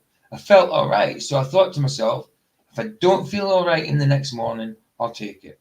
I felt all right the next morning, so I never took it. And I never went back and got it again. But I ended up using it again after that. And yeah, a couple of years later, it actually started when I had the accident in my feet, how I'm all limping that now. I went to hospital, had the operation. Obviously, I can't walk properly, and that I TSF frames up my legs and pins drilled into my bones and that, and they put me on Oromorph MSTs and all that. So my addiction now stems from then being in hospital again. I was off of everything until I went back to hospital. Obviously, I understand why they gave me it, and I wouldn't have been without it. But it was obvious I was going to get addicted. When I told them, after being months on it, the respite home I ended up going to, when I told them I need to start gradually coming down, like, why? I'm like, because of me withdrawing. This is what, and the nurses were incredulous. They said, what, you think you're addicted to these drugs? I'm like, of course I'm addicted to these drugs. I've been on them for months. I'm an ex-addict. I've been on them for months, and they're strong opiates and opioids. And I'm not just on one lot. What I'm on MSTs and Oromorph and some else as well. So of course I think of course I'm addicted. The nurses were incredulous that I was addicted. They thought I was addicted. That's just what you think I'm not. And I'm like, of course I am. Wow. I was like, I couldn't believe how naive they were being. This was a woman of 60 odd. You know, I mean, you mean I'm not? You think I'm not addicted after being on them every day, 3 times a day, all different ones for months and months? Wow. Yeah, I was incredulous as well, I suppose. It's such a big success that it almost collapses under its success. We need to keep that open because it does help. Problems if you close them down are much bigger because it's free. You know, no one can. There's no profit incentive. There's no profit to sell, incentive, right? Yeah. Okay, and that pushes people to go on the streets and sell coke and MDMA is what I see around the red light district. Yeah, if you want to buy fake drugs, just powder. Okay. Just do that. Well, it is very easy to take, Jeff, Oromorph. You just it's blueberry flavor. And it's thick, clear liquid, and you just down it. It's easy to take because it's sweet, I suppose.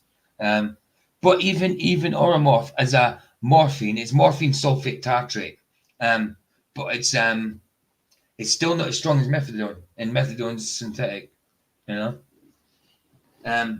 it's diamorphine that's strong. More things like Oromorph and MSTs.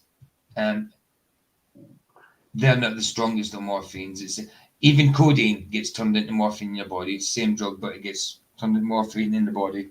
But diamorphine is the one that messes you up. When I it comes I get tramadol. Tramadol's synthetic as well. That's an analgesic, isn't it? That's synthetic. It's synthetic as well. I find it gives me a headache though. So does opiates. Opiates, things that are good painkillers for like severe pain, give you headaches. Yeah, gives you pain in other areas, and usually that's when you take too much of it, though. Well, no, because I only take. I don't even take them as much as I should. No, I know, but I mean, if you're not taking them all the time, every now and again when you take them, you are going to get a headache because your body's not used to taking them. But that's one of the side effects of morphine is itching, headaches, constipation, can't pee, that kind of thing. So constipation and constipation. Constipation. Constipation, right. Yeah, it's synthetic. It's synthetic. Tramadol is synthetic, I'm sure it is. Anyway, let's carry on. Actually, talking about tablets. What? They ain't prescribed the anti-inflammatory thing that I'm meant to have for my knees. I need to get on that. Tramadol. See, it's hydrochloride. Tramadol sold under the brand name Ultrasound and is an it's an opioid. So it's synthetic. If it's an opioid, it's synthetic. If it's an opiate, it's a natural. And serotonin, it's a non-refermin reuptake inhibitor used to treat moderately severe pain when taken by mouth, and is an immediate release formulation on the onset of pain relief. I want to see the. Hold on. I take a lot of medication. I'm not gonna lie. I do. You take a lot as well, Trace. PJ doesn't. Yeah, it's definitely an opioid, which is synthetic. But it's just the same. It's the same thing. It's like if you take enough, if you take buprenorphine, that is an opioid. But if you get the buzz off it, if you get the high off it, it feels exactly the same as taking heroin, except you don't get the rush of injecting. You know, it's the only difference. But the buzz from it, the high from it, is just like gouging. You know. I find with tramadol though, you used to get that gouchy buzz, but you also used to get a spaced out feeling, cold sweats and stuff like that. I take it for my knees and it gives me a headache. Oh, I know. Tracy just went, I've got a full box of morphine at home, and I just laughed at her. That's morphine, so that's MSTs that she's got. Yeah. See, first of all, they got their life back together. By getting the heroin? By getting the heroin, because if you know you're getting your heroin, you don't have to chase heroin anymore. And you know, okay, the rest of the day I don't have to steal things to get money to buy new heroin. They're not resorting to less than desirable behavior. They're not selling their bodies or something they don't want to do to get this drug. Well, second of all, they get good heroin. I'm not encouraging anyone to try heroin. Sure. Let's make that for sure. I get that. But when you going to Portugal, man? Good, pure heroin isn't that bad as people think it is, because the problem with heroin is it's not just heroin, it's mixed with all kinds of stuff. If you have financial problems and chasing heroin, you don't have a refrigerator with good food. Sure. You don't go to sleep on a regular basis. So that's why we in Amsterdam have very, very few heroin users, because it's not interesting to start selling it. What are some lessons the United States can take from the Netherlands as it relates to drug policy? The best lesson would be, let's work together on legalizing and regulating drugs instead of fighting drugs. Because when you're fighting drugs, you're fighting people. And you're helping the corruption of the system. Because of fentanyl. But they're not fighting drugs. They're taking the drugs off the street to put them elsewhere on the street.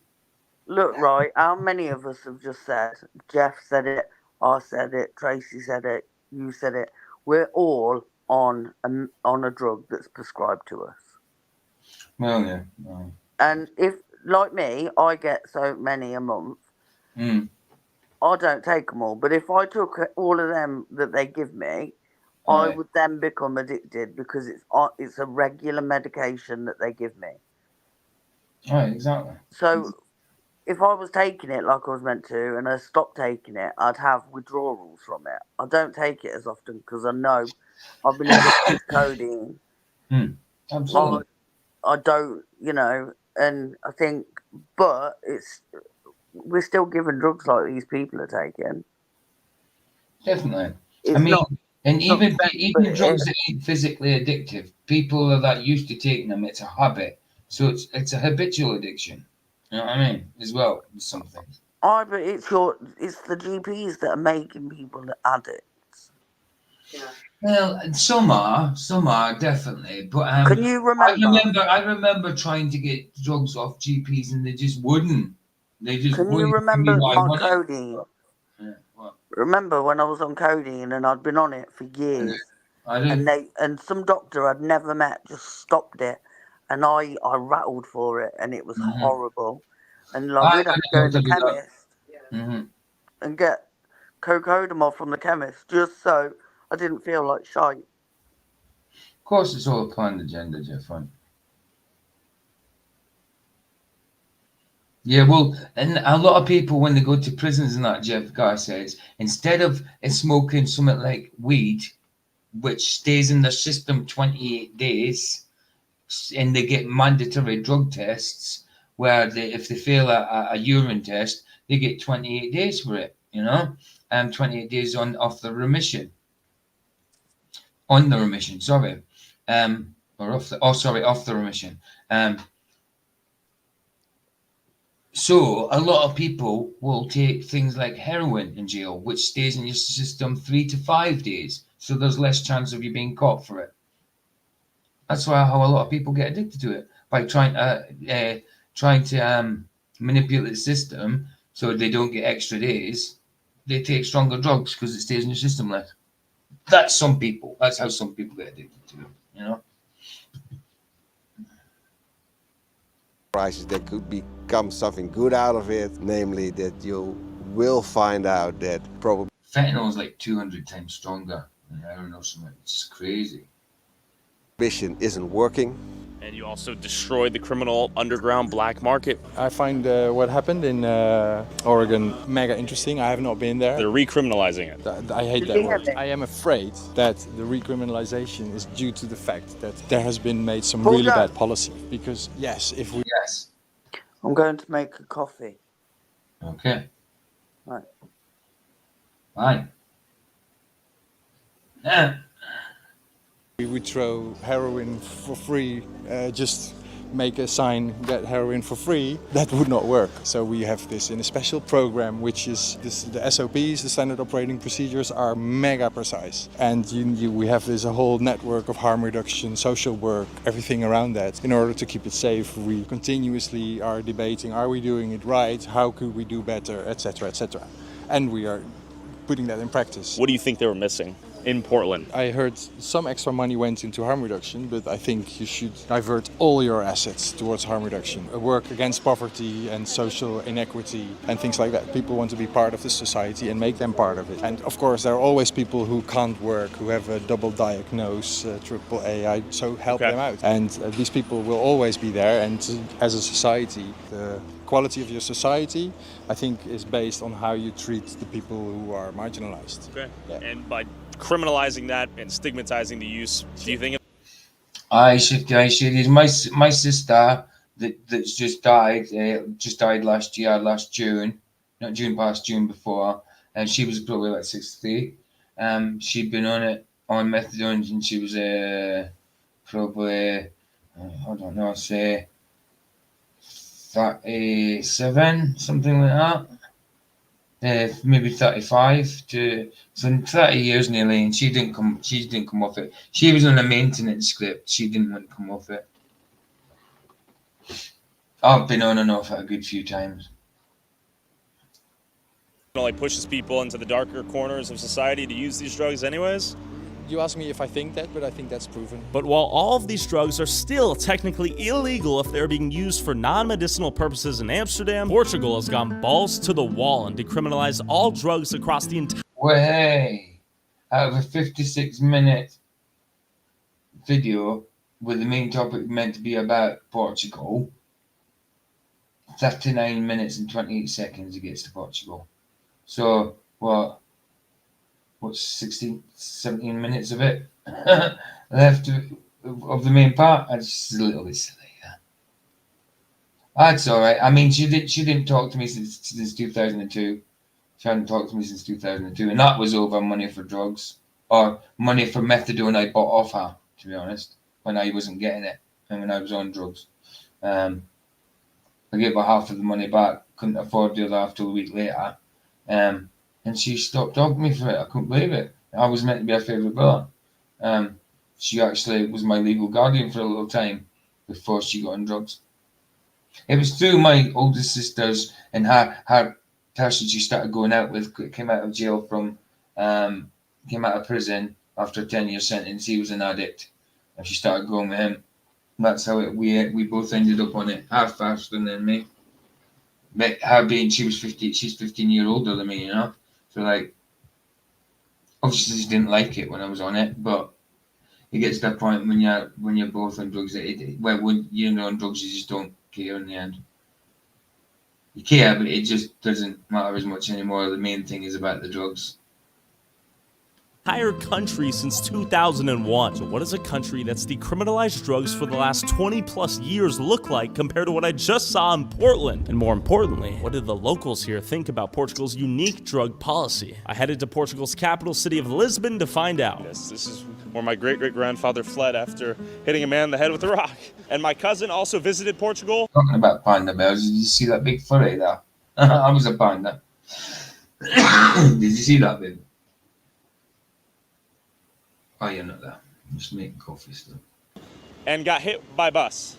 Sorry. There's some dark lore here. Discriminal. Huh? I heard you say she's making coffee. I was just saying there was a panda there. He's now got to Portugal, and there was when he come up there was a panda. If you look at the YouTube side, you'll see it coming up. Oh no, it's already passed. There was a panda, a big furry, a dude dressed up in a furry outfit, and there was a panda. Wicked. Well, I'm gonna mute again. All right. See. No, bad idea. Bad idea. Yes. Why? Drugs is prejudicial for life, my friend. Oh, drogas. ¿No quieres drogas? Hey. Oi. ¿Qué es tu problema? ¿Qué es tu problema? See what I mean? He's a cheeky shit. Why would he do that? The guy, all he did was point a finger. He didn't even try and touch him. He just like would kind of point, and he steps back like that. What, you scared that someone took you? Got to get infected by him, dude. Wow. He's a dick, isn't he? Sorry. Drogas leves, drogas pesadas, tudo depende. Leves, ok, pesadas, depende. ¿Qué es tu problema? Oi. Bien ou não? Eu acho que não. Não? Não. Muitas drogas aqui em Portugal ou não? Muitas. Ok. Problema grande aqui? Sim, problema grande. Descriminalizar as drogas aqui é uma má ideia? Droga? Drogas. No, that's a bad idea. We don't like that in Portugal here. We don't like. Don't like it? No, we don't like it. Why is it a bad idea? Because drogas make something bad in healthy and make you lose your mind. There's the panda, babe.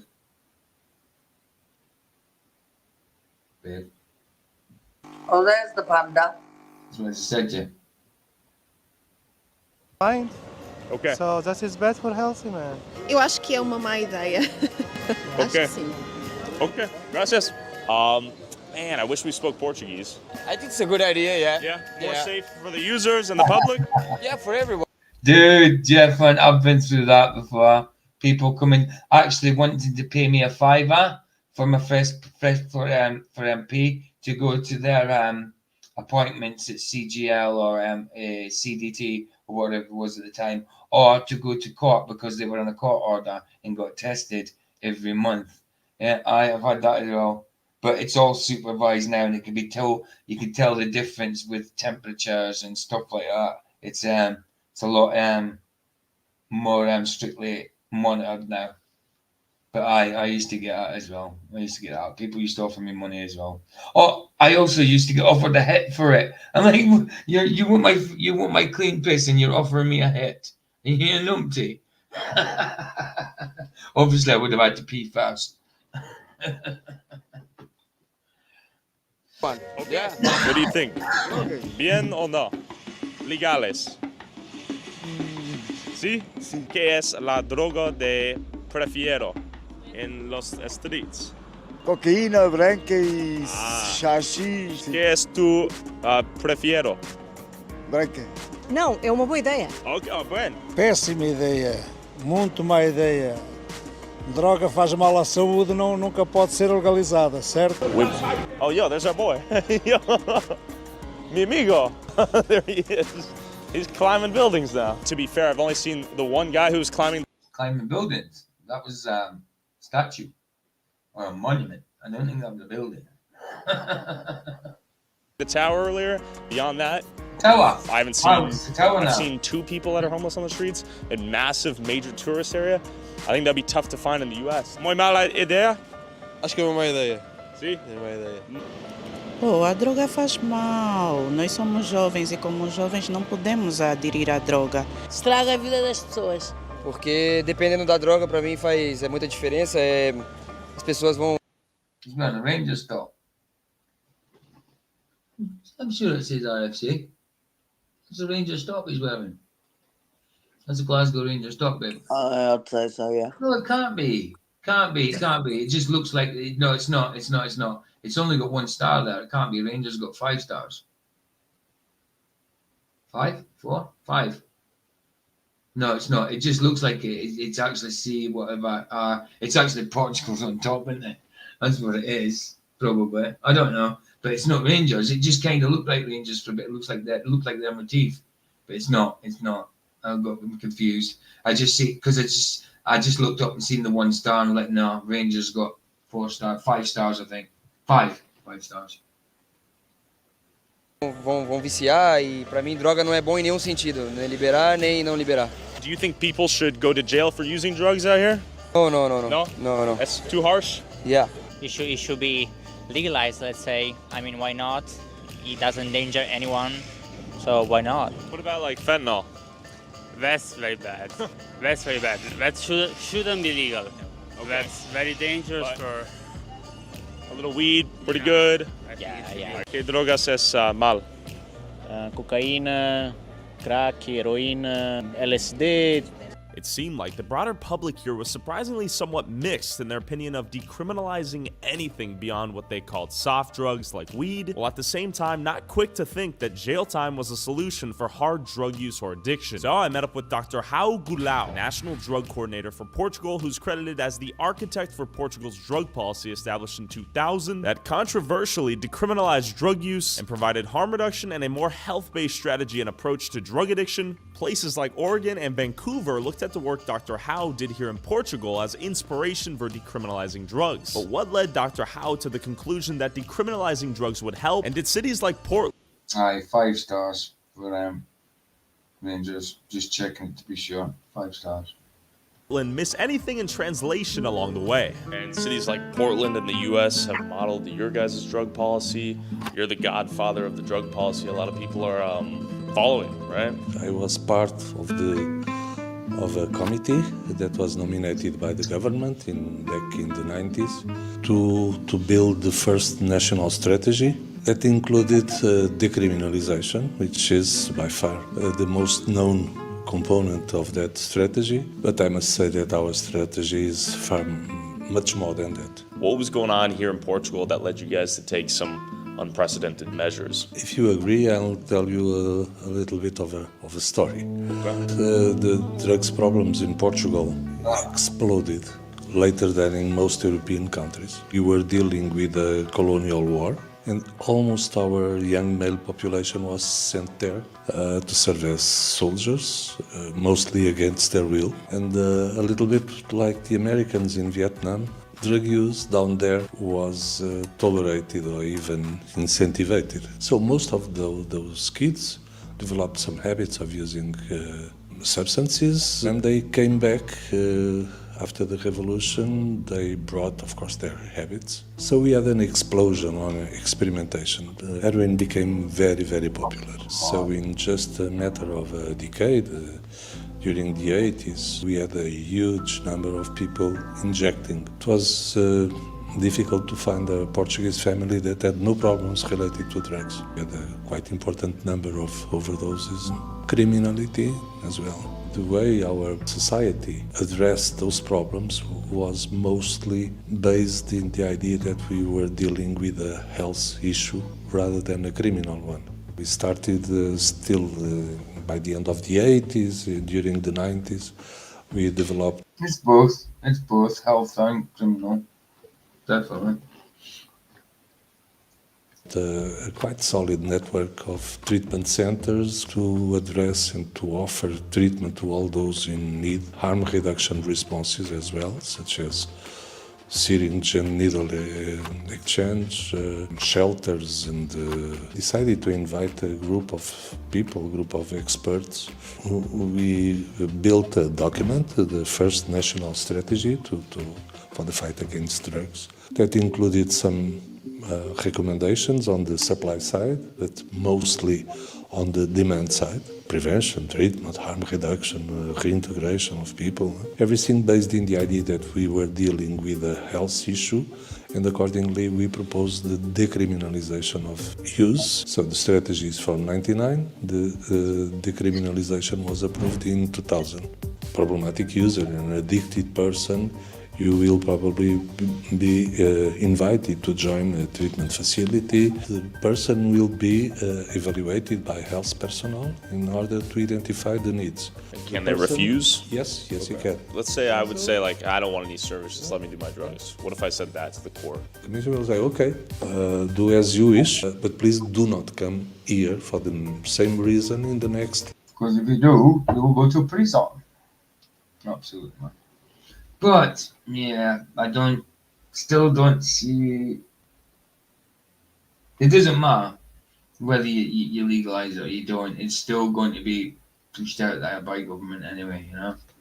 Like social issues, I didn't take drugs to lose myself, I took them to go out and have fun. Give people who have nothing an escape.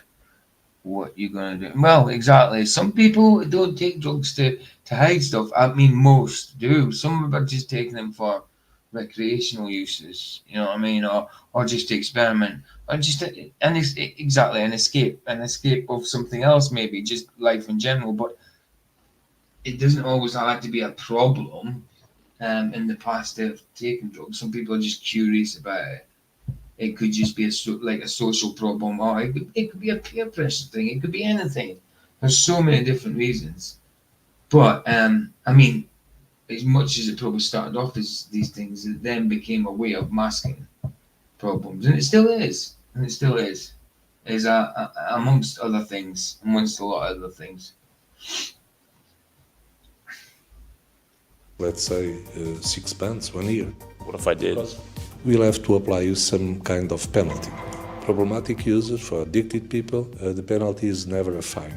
It's the work is mostly of motivating people. What about if we get you an appointment for a treatment center for next week? Most of the people accept. Meaning, let's say you're caught doing some heroin on the street, your heroin would get confiscated, and you would then show up to a meeting at the Commission for the Dissuasion of Drug Addiction. You guys introduced this commission concept. So this is more or less an interview with what, a psychiatrist, a social worker, and an attorney? Yeah, it's normally, it happens in this room, actually. Okay. It's, for us to start the procedure, we need a police report saying that someone was caught in the possession of an illicit substance for personal usage, regardless of what the substance is. Okay. From cannabis to heroin, cocaine, MDMA, whatever. And they will do a risk assessment to determine if that person should be considered a recreational user or a drug addict. And if it's an high-risk situation, basically means a drug addict. I would like to stress out the proposal part, because it's non-mandatory. It has to be voluntarily accepted by the person. So what if I come in here, this is maybe my third time at the commission, I continue to get caught using a drug, let's say, I'm deteriorating, maybe I've overdosed multiple times, I've died a few times, been brought. I will say, Jeff, the drug blocks a lie. One is forced to live within mind traps of short cycles. And that is what it is. You get these short cycles of it sometimes as well. On, off, on, off. Mind traps, like you said.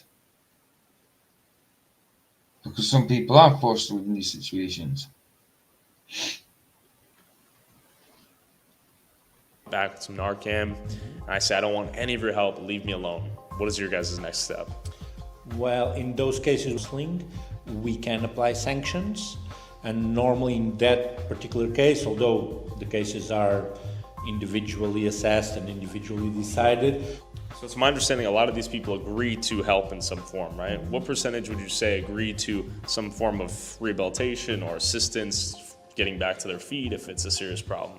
I would say around 80%, 85% of the people that we suggest any sort of referral, they normally accept that referral. Since it's non-mandatory, we have to take the extra step to try and motivate or convince the person that it can actually benefit them in any way, that referral.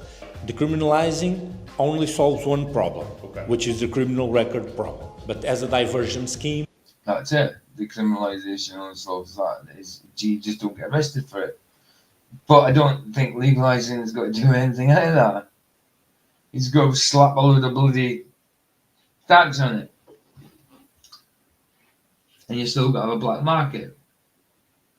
And then drugs that might be unclean. It's never going to go, is it? Drugs are always going to be about. But the issue is, where's the support that the people need? If all countries focused on rehabilitation and stuff instead of leaving people to die on the streets, and people stop looking at people like they're beneath them because they struggle with an addiction, it's still a person. Of course. You need help. They need help. Whether they're homeless and doing drugs or living in a house and doing it, they need help. They need support. They need something to do other than live a life where all you do is focus on drugs. Absolutely. Absolutely. You need not only inputs, which for us it's the police report saying that someone was caught, but you also need to bear in mind the outputs. And the outputs is the suggestions for referrals that we do. And so for that you need a structure like the Dissuasion Commission. This is the complete package. I insist in the idea that decriminalization is just a part of it. One piece of the puzzle. One piece. All the pieces are on one side decriminalization with the dissuasion system, okay? And then we have prevention, treatment, harm reduction, reintegration of people, and supply reduction. It's not a crime, it's a health crisis. That's the paradigm shift? Yes, that's it. This shift in perspective of viewing drug addiction as a health crisis rather than a criminal one, in combination with the police, psychiatrists, social workers, working together rather than individually to help these drug addicts seems to work quite well. In addition to decriminalizing drug use, providing harm reduction, and restricting privileges if you refuse to receive treatment, Portugal also has safe consumption sites where people can use drugs safely with the goal of preventing overdose deaths and open-air public drug use. I headed to Casal Ventoso, a rough area known for drug users and traffickers, to see how it works. Your first day you're going to Casal Ventoso. Why is that bad? It's very bad. ¿Por qué? It's very dangerous. Have drugs, the people send drugs, have guns. Oi. Oi. Oh, lo siento, lo siento. Lo siento. Why is it all these people who like to come over and have a go at him? Just because the cameras? No, probably because he's antagonising and being a little numpty. Know what I mean, babe? Yeah. He's a gonad. Right. Do you know the worst bit about it for me is he's not there to help people. He's there to get views and make a mockery of people and look down on people, and you know that says a lot about him as a person.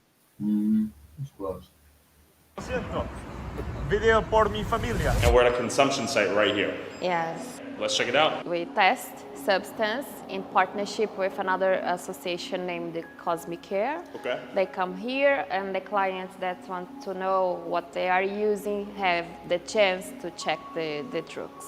Okay, so safe testing. Heroin, you go inside, and crack cocaine, you go inside. But if you want to smoke marijuana, you can be there. Okay. Fentanyl? No, because in Portugal we don't have fentanyl. Okay. At least yet. But I don't like that last part. yeah. Okay. Yeah. Let's see what's up. We are not allowed to bring any material from outside because we don't know if it's sterilized or not. We're going to sign this document. This document allows us to act in any case of overdose or any case It's a liability waiver? It allowed us to act, to give naloxone and all the procedures that are necessary to revert any overdose situations. So what's going on right here? The most used substance here are crack cocaine and heroin. Both So consumption. they're watching me as I shoot up? Yes. Okay. Yes. And if you need help or And let's if say I you- OD, would they be the ones to come out?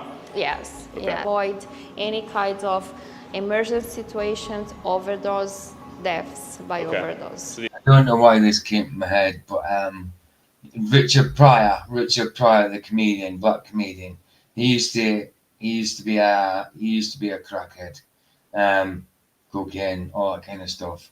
With his fame and his comedy stand-up and all that, he went with a business. I think it's because he mentioned crack again. I don't know why Richard Pryor came to my head, but I remember seeing an interview once when he's in his wheelchair, all ill and that, and his wife's with him. And his wife knows he used to cheat and all that. He used to go to prostitutes and everything like that. He used to take crack. And his wife said about him, "You're right, he was out," and she's talking to the audience, and she said about Richard Pryor, yeah, Richard was either in a whorehouse sucking on some crack or in a crack house sucking on a whore. Wow. That's what his own wife said about Richard Pryor. And I remember Richard Pryor from Superman 3, and Superman 3 is a funny dude. You just don't, as a kid, you wouldn't think that of him. But I remember, obviously, later on in life, you get to know him. It was, Do you know what I just thought? What? You know, like, because he's there to gain publicity and and all that crap, right? That, you know, like all these celebrities that are actually drug addicts that people look up to. What's the difference between them and someone on the street taking the drugs? Well, exactly. Nothing. Just money. Yeah, exactly. Hey, Sergio, good to see you, bro. Good to Hi, see you. Sandro. Hi, Glenn. Hi, Sergio. The assumption is they're going to use already, might as well use safely. Yes, they are going to use, so it's better to use in a safe place with dignity, with a team that can act in any case of emergency. Yeah, you have 2 needles, all the material that you need to do a safer consumption. Everything I need. Everything you I don't need. have to pay for it? No, nothing. Okay.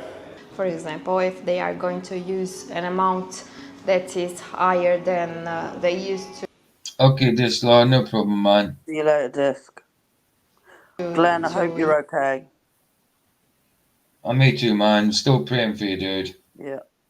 Use, we talk with them and educate them to not to do. Because So I would say, hey, I'm looking to up my dosage today. Yes. Can you guys monitor me a little bit more we closely than usual? we can talk a little bit. I can explain to you the risks that you are taking.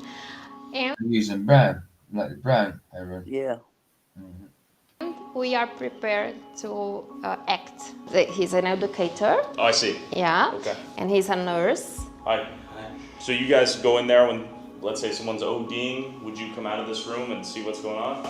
Yes. Yeah. Got it. So safe injection, safe smoking, Yes. marijuana zone, free everything to use. Yes. How many people do you guys service per day, roughly? I have per day about 300 entries Whoa. in the space. Significant. Yeah. Is this a private public institution? Is this funded by the government? What is this? Funded by the government, Okay. 8%, and 20% by the City Council of Lisbon. Okay. So this is Okay. Lisbon investing in their community. We want to Yeah. make sure our users are safe. Here they can take shower. Oh, Here wow. they can socialize, they can watch TV, they can read a book, they can do activities, they can access the internet. Everything that we have here is from donation. So we have this donation and then we give back to our clients because 25% of our population is homeless right now, and so it's very needed items for them. Okay. Yeah. It's a full service stop here. Yes, because it's very important to give to them not only the access to the drug consumption rooms, but the other needs that they have. Do you think this consumption side has saved a lot of lives? Yeah. Yeah. This is like the first door to go back to the system. Many of them do not have ID, for example. It's not like they are not part of our society. So give us the chance to be closer to them and understand their needs and try to work individually with them. Do you think that Portland, for example, was missing any ingredients to this recipe? I think there was not enough time, in fact. And secondly, we try to take care of this person in all components of his life, and to drive and to guide this person through the system. We do not give him or her just a piece of paper with some phone numbers. If you need help, just call this. I see. No, we take charge of these people. Well, I think they missed a few steps. Can you tell me those steps? Well, one of them was the non-apprehension of the substance. Okay. For example, that gives the wrong message to everyone. You're saying someone that it's illegal to have this substance in their possession, but then when a police officer finds you with that, he doesn't take it from you. So, does that make sense? No. I think the worst thing Oregon did was closing it down after 2 years. Interesting. Give it some time, and you will need some evaluation, and you will need to eventually take a step back, to take 2 steps forward, and so on. So I think was just too rash. And the fentanyl problem that you have in Oregon, it's not because you decriminalize drug users. As a scapegoat? No, it's not because it's decriminalised. Of course it's not. It'd be there whether it's decriminalised, legalised, illegal, somewhere in the middle of everything, or in between of everything. It'd be there besides any of that, regardless any of that. An excuse for everything that was happening. I see. And if you look into other states that didn't decriminalize but has the same situation going on, New York, California. Exactly. If the same thing is happening in different places, Sure. but you don't have that same cause, Sure. it's probably not because it's not that thing that it's causing those things, right? So if I can say it was a triumph of politics over policy, I see. it's what it is, and it's one of the reasons why I think our system in Portugal actually worked, was because we were able to come up with a policy and leave the politics out of it. Is this something that any country could apply in some fashion? It could be done. Doable everywhere in the world. It might not be in the same way as we did because the legal framework is different, the culture is different, the healthcare system is different.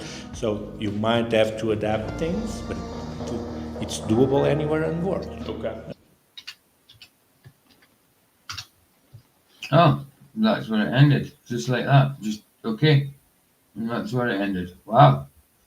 Good ending. Well, that'd be that. That'd be that from Tyler Oliveira. Then yes, the topic's a good topic, but whether he was doing it for like he's got a heart for these kind of things. No, I don't think No, so. he's not there to help people. No, and it's not, and that should be. It's not even to raise awareness. No, it's just to make people look bad. Absolutely. Then these are people, right? Whether they're drug addicts or not, they're people. They deserve the same amount of respect as anybody else. That's right. That's right. That's right. So yeah, let's get I don't going need on with this. There's no need. I don't think there needs much summing up. That's about it. You know what I mean? I think we did it throughout the program. I mean, we spoke about drugs. We spoke about what was going on in the situation there. We spoke about our own situations. I think, and what happens within these situations, consequences of these situations. I think we pretty much said it. You know. I think until you walk a day in their shoes, you can't judge. We don't know what's gone on in people's lives to make them the way they are, and and just remember, as Christians, they're people. God loves these people. We have to love these people, whether we agree or not with what they're doing. And don't step over people because they ain't in the position you are. Right, exactly. You know. So I think, and enough's been said for that. So brilliant, nice one for coming, guys. But we'll play out. We Mr. Super Sidewinder and Lucky Haskins first. Can I just say, Guitar Rain. Can I just say, Glenn, we all love you and we will all keep you in our prayers. Without a doubt, bro. Without a doubt. As always. As always, dude. Yes, let's add this to the stage now. It's called Guitar Ring. Add this.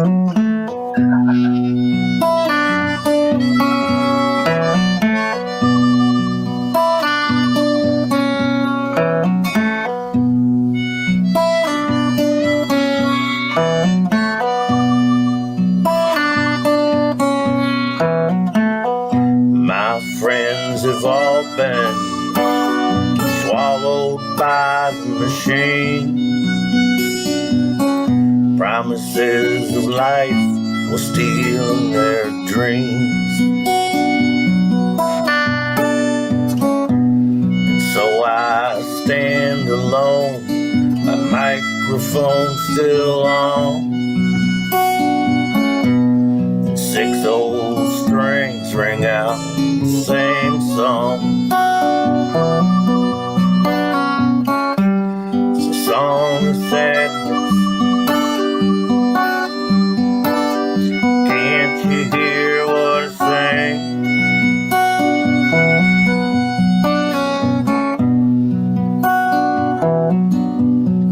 And it's kind of tragic when you hear my guitar ring.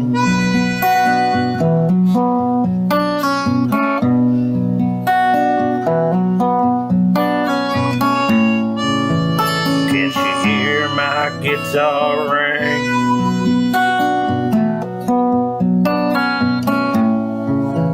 Can you hear my guitar ring? Watch out for the man, don't believe what he said. Keep both eyes on the road ahead. Hey, you paid your penance, we can't help you now. You can find your own way home somehow. It's a song of sadness. Can't you hear what I sing?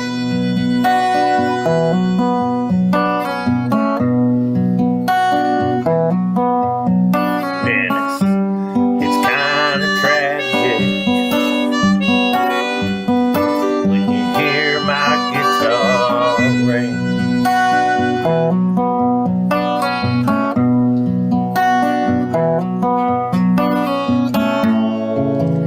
Can you hear my guitar ring?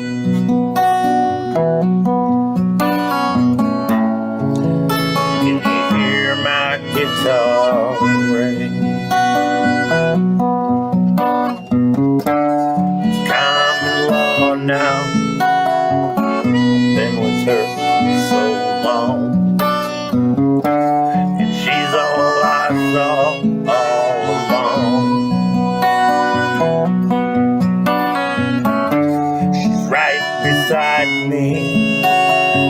every song I sing. And can't you hear my guitar ring? Oh, can't you hear my guitar ring? And can't you hear my guitar ring?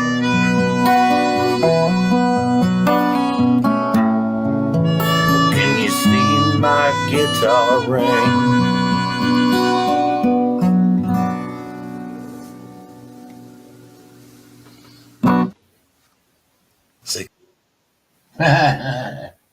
Woohoo!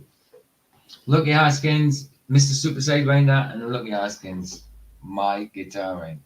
Brilliant, man. Brilliant. As always. Love it. Love it. Love it. They are really good. Always. Always. Yeah. Nice one, Jeff. Thank you. Love you, man. Love you for loving them. Love you anyway, whether you loved them or not. But Love you all. fantastic. Thank you guys for being here. I like our little gatherings. Great tune, unlike MC. Aye, absolutely. A little gatherings, aye. Anyway, we'll see you all at Flat Sides tonight, I suppose. Well, not all yet, I suppose. Possibly all yet, but not all. I might not be because I am tired. Oh, no, possibly not, Vicky. No, but see the rest of you there. I'm sure I'll see you tomorrow. See the rest of you there then. See you tonight, guys. Bless yous. Carry on, babe. You do it. He who the sun sets free is free. Indeed. Indeed. There's guys. Ta-da. Bye. Bye.